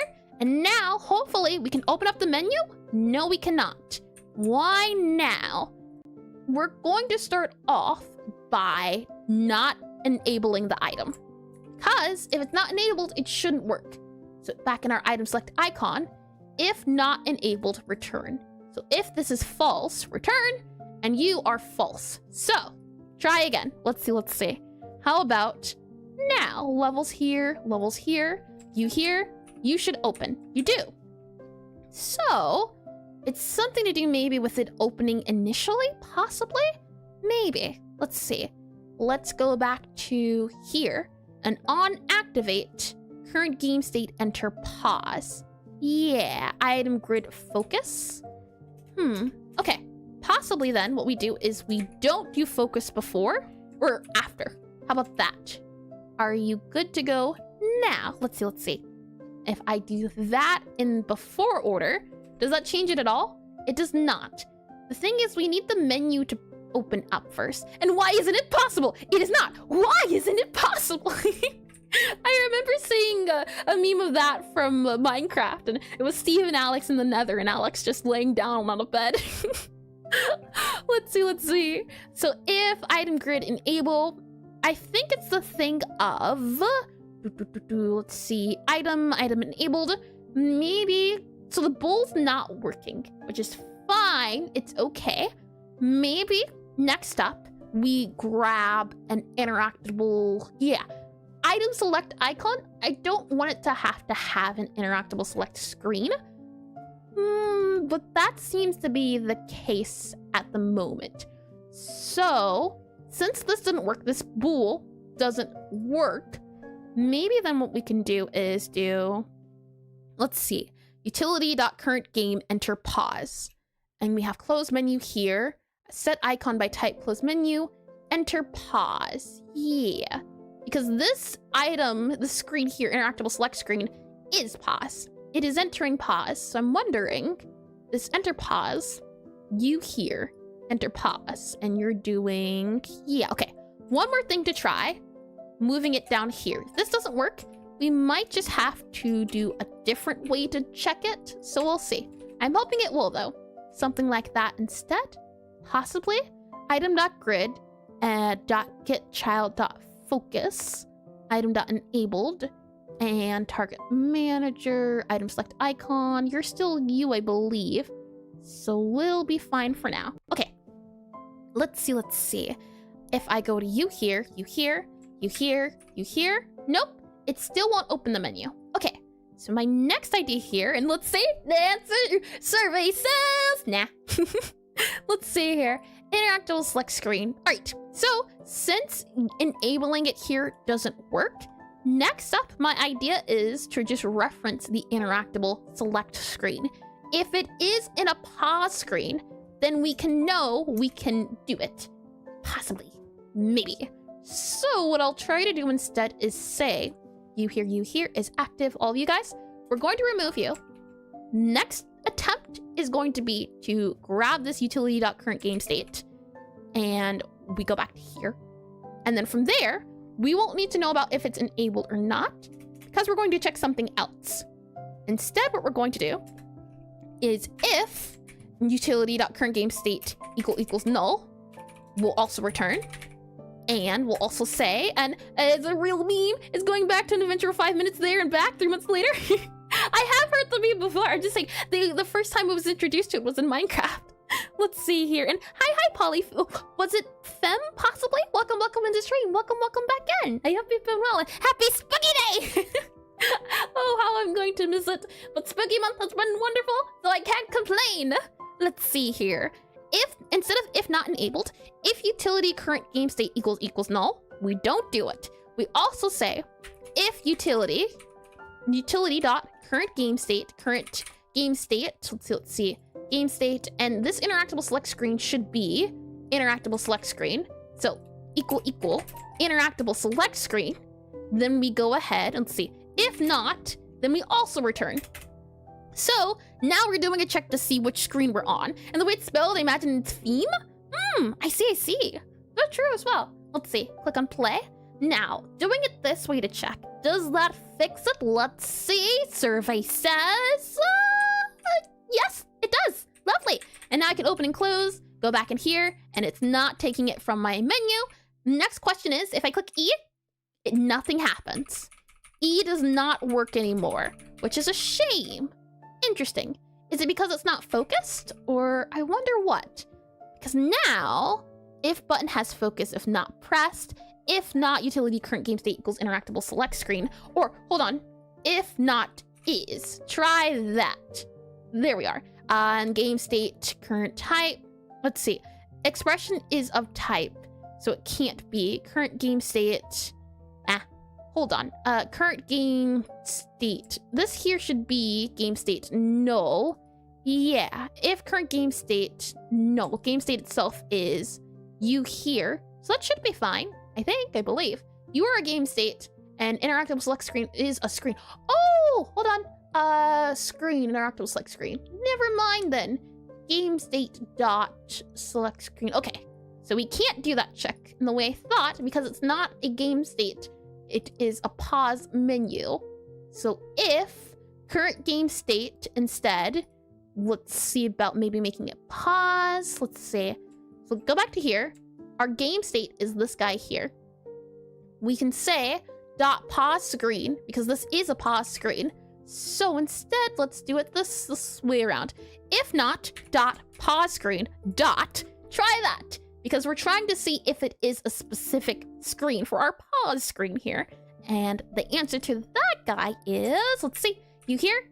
Oh, well, we know it's working. The issue is just, it's still not delayed. I don't know how to onomatopoeia. I pronounce it in Spanish, fimi, perhaps? Was that better? Fimi? The issue at the moment is that it's not, it's immediately selecting it before the game even has time to select it. So I wonder if instead we do, let's see, go back to not our game state, not our item select icon. If we go to interactable select screen, if we just don't do focus on the icon grid, how does that work? And fee me versus fey me. Let's see here. Pause that guy there. And what are we looking at now? You here.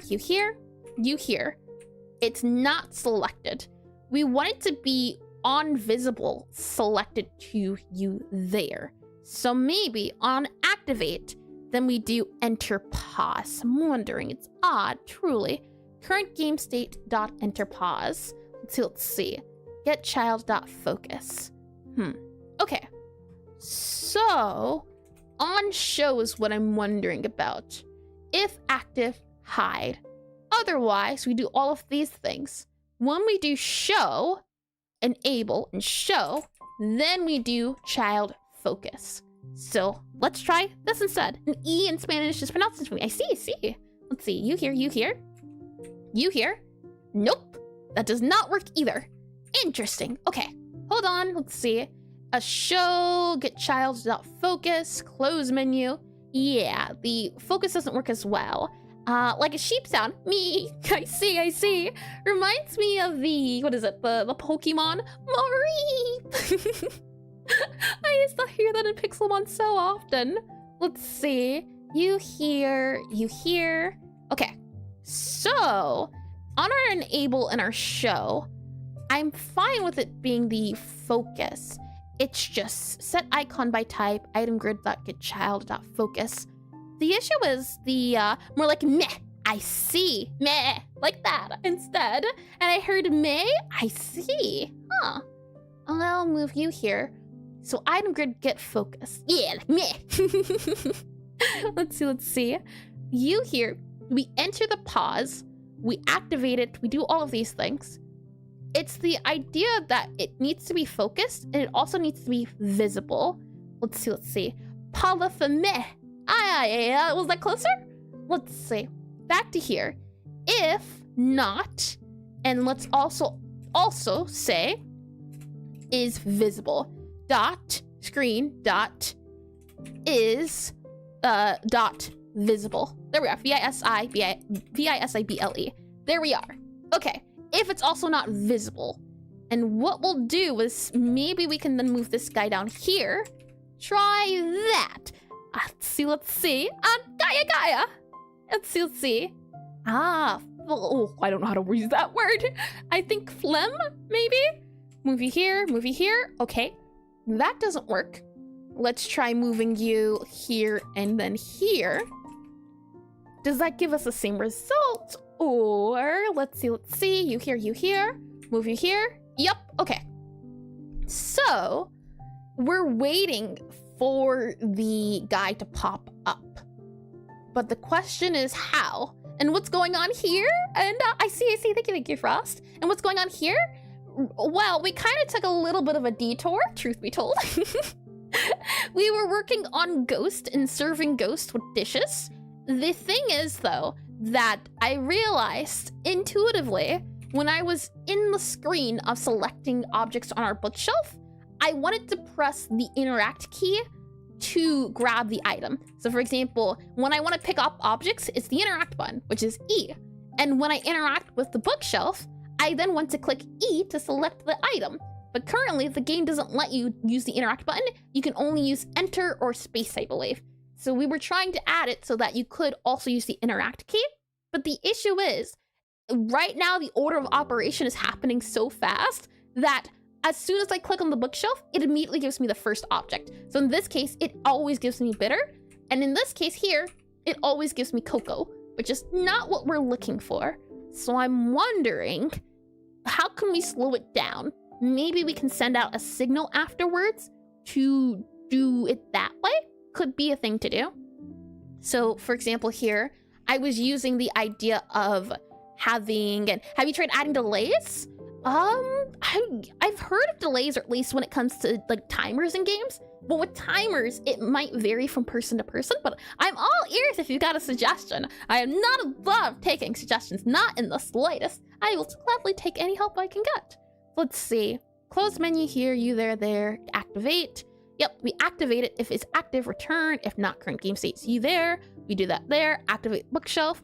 I'm thinking maybe what we do is do utility dot enable, enable item select icon. And hi Ansia, welcome into stream, and thank you for the subscription. Hold on, let me make sure the name's good to go. Or not the name, the message. The messages don't pop up on my notification thing, which is such a shame, but I see it indeed. Hi, how's the most bubbly dev artist musician today? Well, thank you, and I'm doing quite great. You know, we've had some technical difficulties here and there, but it's working out well. I'm having fun. We're making lots of progress, so I'll take it. And a wait time before receiving any other input? Yeah, I know that they're possible. It's just sometimes they can be a little finicky, which is the worrisome part. And in this game, where speed is pretty important, I don't know if I want to have a small delay timer for it. And being a very productive stream, indeedy. And there's even a sound now? You're getting so good? There was a sound before. It's just that it broke. I'm hoping to change it back to the sound it was, but I don't want to touch it because it might break it again. Oh boy. And I had the opposite today. Well, sometimes, you know, having a non-productive day can be just as good as having a productive day. Sometimes you need a little bit of rest and relaxation. And that's how there's a... Oh boy. And so good, I'll have to learn from you if I ever start streaming. And so yeah, I tell you now, everything is broken and put together with duct tape. Oh boy, but I do appreciate the compliment nonetheless. Let's see. Enable item select. Item select. Yeah. Dot emit. Possibly. And then I'm thinking disable item select. Maybe like that. And that's fair. How ghostly was today? Well, today was very ghost labeled, I can certainly say. I can actually show you too. Give me 1 second here. On disable, we have disable item select dot emit dot disable. Let me give this a try, and then I can show you what we worked on today. Let's see. You here. We have you here. We have menu signals. I will make this signal here. You. And then we have enable, so I'll just duplicate it, and I will do enable, E-N-A-B. That's not enable, enable. Yep, enable, item select, there we are. And then in our item select icon, we'll go back to the initial bool ID we had, so var, and we'll do enabled, bool equals false, like that. And delay can be microseconds, enough not to be noticeable, but enough to be useful. Just a thought. I see. Okay, I might have to give it a try then. Let me write that down. Possibly add delay. Delay, D-E-L-A-Y in S-I, oh, that's not an I-N, hold on. Delay in signal. We can see, in signal, S-I-G-N-A-L. Thank you for the suggestion. And ghosts on stream quite a bunch. We were haunted by the ghost of our dead code. Yeah. Oh boy, it really was just dead code, wasn't it? It was awful, I say horrible. And by the way, Iris, I just realized after doing some coding and watching some streams, there's a few places you could add comments in, usual conventions that people use sometimes. Oh, well, I'm also open for suggestions for that too. As I like commenting. If it's the commenting, I used to over comment. Now I think I under comment a little bit too much. Let's see, we'll go back to here, scroll up a bit. Oh, is this what we're looking for? Item select icon. Yes, Chief. Oh, yes, lovely. Okay, so if not, and if not, you. If not enabled, return. There we are. And then what we'll say as well is we'll do function ready. So function underscore ready. And usually the intro of functions has the input, the output, and a short description of what they do. Oh, do you mean like setting a function here and saying what it does? It's interesting you see. Oh, yeah, I can see it maybe using input, output of what they do, or could you elaborate a little bit? Let's see. Function ready. For everything else, it's if you feel like it might need explaining. Ah, I see. The thing is, from what I was taught, if it reads in English, it doesn't need a comment. For example, here I have set icon by type. I then have a new type and a value. This is a little confusing. What does the value mean? This could use a comment, I would say. But for something like, let's see, on button down, this also could, yeah, use a comment because I don't know what happens when the button goes down. Let me see if I can find one that's a little bit easier to say. I know something, hold on, let's see, interact with items in range. Nope, that one also needed a comment apparently. Collect item, there you go. Collect item. You collect item. That doesn't need a comment. And sometimes I comments on top of the file, the document, which functions it has and where they're being used. And functions just happen to be different because of what Frost said. I say. Yeah, that stands for a function that doesn't need a comment. All the other ones though, they could certainly use ones. Yeah, I do agree. Let's see, close that there. Move you back to here. So if not enabled, and then we have a function ready, which should work the way ready does. And then we have utility dot, and it should be, nope, utility dot enable item select. And then we do dot connect. That's not a dot, that is a comma. Connect there. And it also used by other programmers that could take your code and all. Well, the thing is, if it's a solo project, you're trying to cover for your future self. So the thing of, if I look at this code in 1 year, am I going to understand what's going on? That's usually how I try to approach it. I've never really worked on a multiple dev project where a lot of programmers were in the room. It was always just one person programs, one person does the art. But I'd love to give it a try sometime to see if I can get that feeling of working with other people who have different conventions when it comes to naming things like that and having to figure out an atlas and things of that nature. I think it could be fun. Let's see. .connect, and we'll go ahead and do enable enable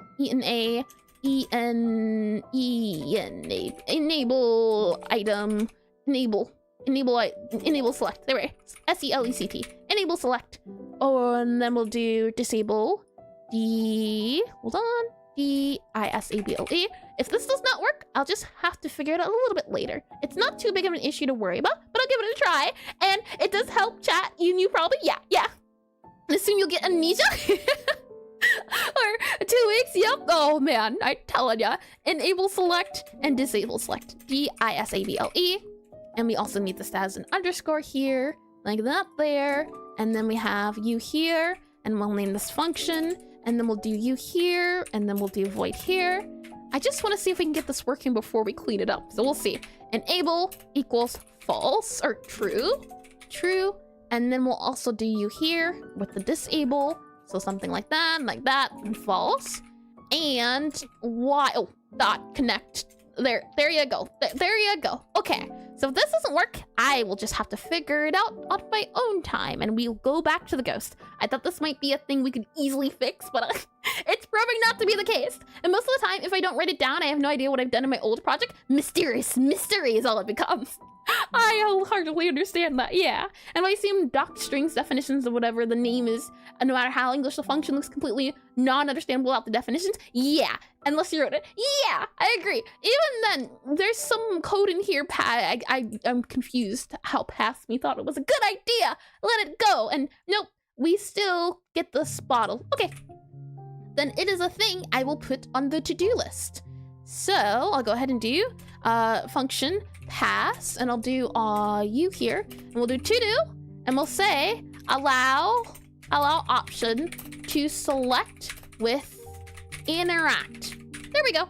Since I can't get it working, I will save this for another time. And then from there, we'll also do activate connect, you that there, and we'll do enable item select you here, disable item select you there. Yep. Just remove anything that we had. So let's see, you're there. Enactable select screen. Activate. Yep. If current, all of these guys. I think we need to go to utility and also do this here, because that's no longer a thing. Okay, let's just double check, make sure that that is doing what it should be doing, and then we can continue. And I argue they're more readable, not very readable. For me, it's the more the other functions that are even less readable. And readable on their own. They usually have really ugly variable names. I don't like it when the variable names are very long. I can't say that much. And oh, hold on. Remove you guys here. And you also don't need your enable here. Hold your horses. There you go. Okay. Try once more into the fringe, I think is the saying. Let's see. Okay, so let me go here. Oh, hold on. Did I break something else? Oh no, this is where it might be a good idea. Hold on, I'm just curious. Is this the reason why it's angry? And you're always one symbol off from having a sum function. Let's see, go here, and go here, and go here. Oh boy, I might have broken it. What have I done? This is no good. Grab focus, grab focus. On button down, all of you guys here. Yep. Close you. This might be an opportunity to go back to what we had. Is active. Disable menu item grid dot focus. Enable show. Yeah, what did I break? I have no idea. But it was working, and now it says, nah, I don't want to work anymore. So maybe I can just undo all of this code here. Back to what it was initially. We can also go to our item select icon here. Go back to all the code it was initially, possibly. Let's see. And whoops. What chaos prompted you to be in chat like that? Are you okay? It's not like you. Well, the thing is, I lost the conversation talking about and I'm also focused. So if I start thinking about naming conventions and going off into that, I can't figure out the problem I'm struggling with, but I am following some of the conversation, at the very least. The idea of naming conventions and keeping up to date with old code. Okay, I fixed it. I'm going to also just go ahead and make a backup because I don't know what I broke initially, but I don't want it to happen again. Oh boy, let's see here. And feel free to be focused. Ah, I see. Oh, let's see. You here? Working. That's what I'll call it. Okay. So, what we have been doing today and working on is just talking about the semicolons. Oh, miserable. Semicolons, it depends. I do like using them. These are semicolons, I believe, right? The dash ones are different. That's semicolons. This is something else. Maybe. English wasn't my favorite subject, and it was like that for a reason. Let's see here. Happy Halloween, happy Halloween, Muck. Welcome into stream. Welcome back in. And I'm currently dying due to code. I don't blame you. It's painful here. And is it Avriel? Possibly? Welcome into stream. Welcome in. I hope, the death is not permanent. It is a temporary existence of being. But welcome into stream. And happy spooky day. welcome in, you two. Let's see. So, it's the exact opposite? I'm telling you, I have a 50-50 chance.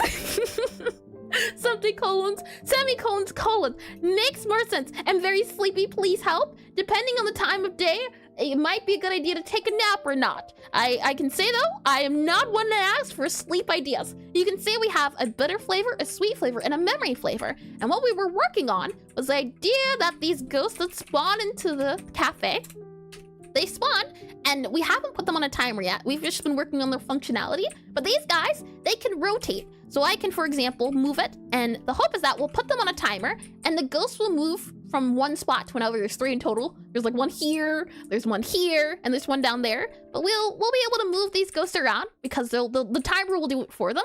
So we have the ghosts that are movable, and we now can also delete the ghost. So now ghosts can be deleted. So what we're doing at the moment is we're trying to add a way not to do this via command. We should be able to banish or delete the ghost when we feed them the right food. That's what we're working at the moment. And it's pronounced Verlel? Is that a little bit better? Possibly? I know I tend to butcher names a lot. It'll take me a second or two to get a little bit better at it. But welcome all the same. So let's check our ghost code, shall we? We go back into our ghost guy here. You can see, well, actually, there's not much going on. Ghosts, all of you guys. I'm going to guess if it's not in here, it's going to be in the player. And I recoded something I did a few months ago and struggled with a week or more without achieving it. I recoded something I did a few months ago and struggled on it a week and more without even achieving it in a day, with it finishing completely last week. So don't forget to take breaks. Yeah, breaks can help a lot. I can certainly say that. If something's not working after a few hours, taking a walk or a bath can certainly help. And without achieving it all. And also creating post-processing pipelines with swap components. I have no idea what sorcery you just spoke. It sounds like a nightmare, so I'll believe you. Oh boy, that's scary even just reading it. Oh man, awful, I say. Man, let's see here. Oh boy. Okay, let's see. The ads are about to start, so we'll have them do their thing. Let me get some water. And then we'll wrap things up. We'll see about banishing the ghost. And then we can continue a little bit more. We're at a good point. And but I did last week. I did it in a day. What took me weeks and it's fully functional and already in use. Clarity is not good today. No worries. My mind all over the place, so no worries at all. And I might have to go look. No worries at all as well, Ansia. Thanks for even coming here and thanks blah. Thanks as well for the subscription too. Yes. Let me get some water. Oh boy, let's see. Water here, you here, and you here. No,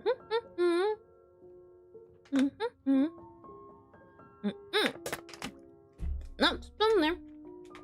And have a good time. Well, thank you for stopping by, Ansia, truly. And I hope you have a lovely spooky day. Alrighty then, let's do some stretches, shall we? We'll start off by having our neck go to the left a little bit. And then we'll go to the right a little bit. And then we'll go front a little bit. And then back a little bit. And then let's do the back. So let's go to the right a little bit. And then we'll go to the left a little bit. And then let's go back a little bit. Oh boy, this is always the one I feel like I'm gonna break something. And then run a little bit.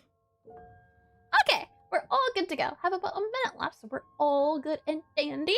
I get a little bit more water, and then we'll double check checklist to see where we're at in progress of Ghost. This is not taking as long as it's taking an amount of time. I can agree to that at the very least, but it's not too bad. Knock on wood. Where's my wood? Knock on wood.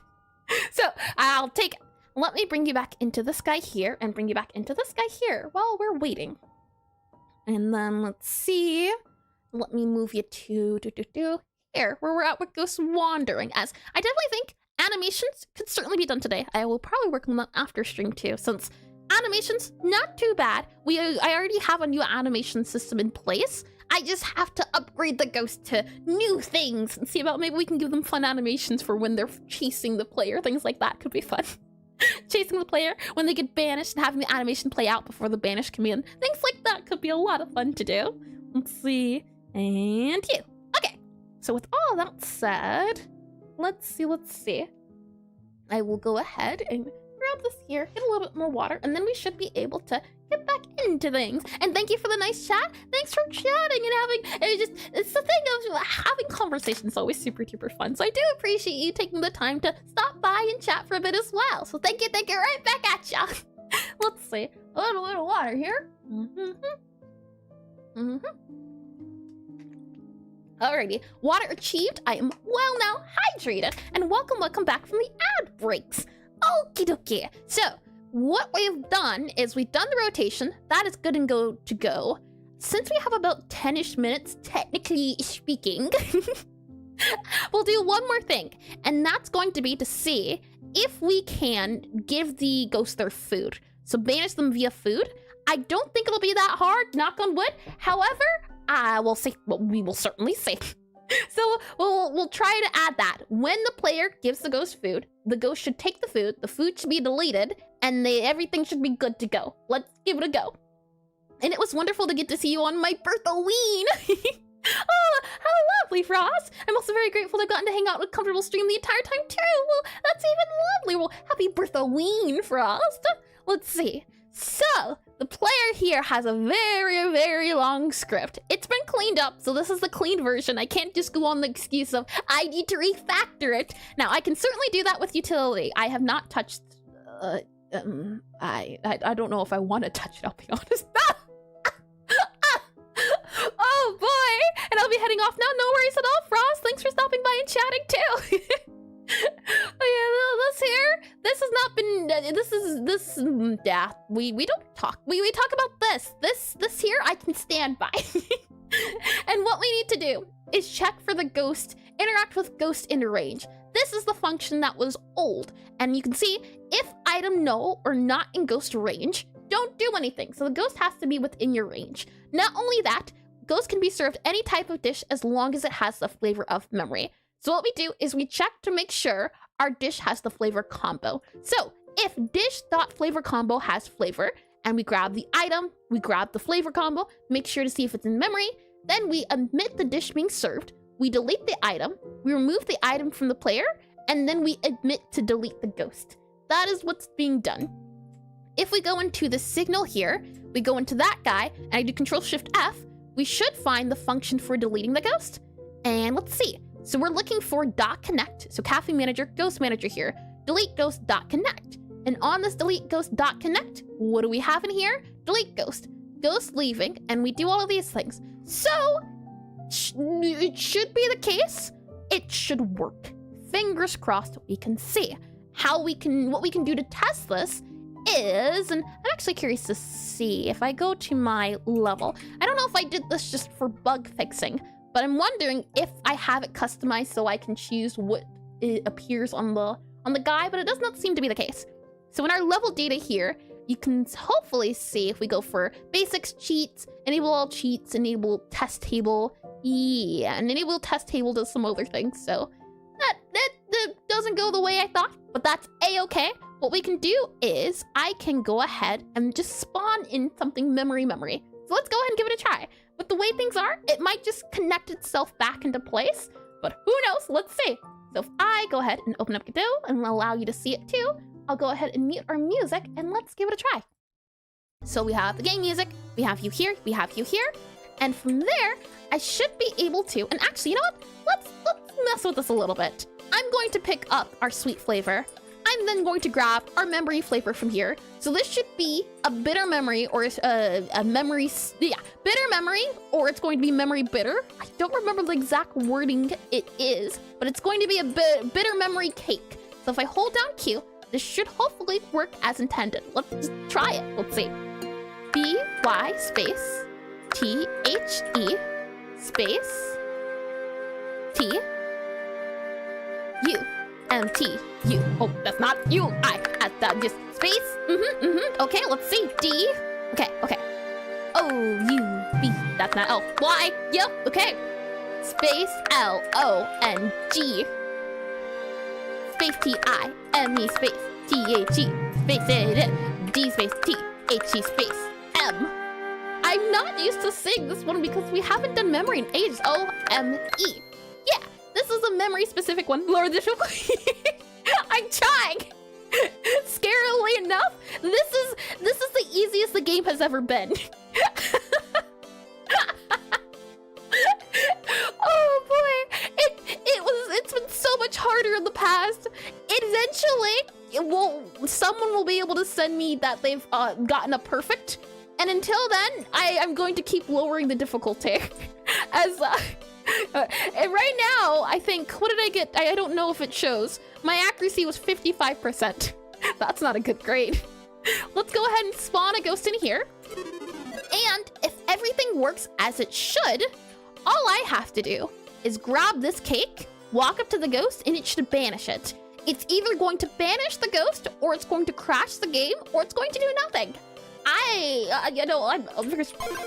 oh, it worked. Look at it. It did the thing. Lovely. Okay, hold on. Spawn ghost. Gonna spawn another ghost. Look at that. I can go ahead and move our ghost to that one. I'm gonna spawn another ghost in, and then we're gonna give ourselves some. Oh, are you okay? You're fine. You just need a little bit of cake. We'll go ahead, grab a bitter. You here? Let's go ahead and grab a memory there. And if you're not perfect, you're not good enough for me. Oh, how awful. I don't remember saying those words at all. We'll skip the song. That gives us memory. Let's just go ahead and here you go, your servant. Yeah, be gone. I can also, hopefully, I should be able to spawn dish product, but I need to print the flavor combo. So let's see. Print, and I should be able to see print dish enums. And then we should be able to do spawn dish. So the dish product doesn't really matter. We can just go whatever 0 is. We're looking for memory, so it's 0, 6, I believe. Should give us something memory-based. Memory cake. Give it to you. There you go. And I should just be able to spawn another cake. There you go. Take the cake. Take it all. Lovely. And if I go ahead and print as well our occupied targets and entities, they're empty. Lovely. Okay. Good news. Great. It's all working. I'm really happy to hear it. And now that I've said that, let me also make a backup so that I don't forget and everything doesn't break. Yes, backup. There we are. Okay. It's been committed. It's been pushed. Okay. Lovely to hear. Right. With all of that said and done, let me bring you into this 404. Oh, can you have me 404 not found? That'd be awful, I tell you. All right. So command done. Give food done, which means banishing is done. I don't have it uploaded. I have 404 emote. That's a good idea. That's silly, but it sounds lovely. And yes, God, it works. Good job, E. I've never been called that before. E. All I can think of, EA Sports. I'll go ahead and check off banished. So, what I'll be working on this week, and we'll check in next week, and whatever I don't get done this week, we'll just do next week, is I'll do the ghost animations. They're not going to be anything fun. It's just going to be the ghost doing something, so we know the animation system works. So I'll be doing the animation. I'll rework the system so that when the player is in range of the ghost, they'll follow the player, and vice versa. When the player is out of range, the ghost will stop following them. And I think that might be the only things I will be able to get done. But if I can manage to do those two things, then we also still have to do, let's see. Memory dish, truthfully, that's already done. Technically speaking, we already have that done. So we'll just give that a check mark. Oh no, nice, I win. New nickname. And oh no, but yes, if it is in the game, indeed, it is in the game. Let's see here. You know, I think I can do all 3 of these within the week. We already did Wander, done and done. This is good to go. We need the follow player, and we just need the customer fear aura. Something else I don't think will be too bad, and I just have to clean. I think it's possible.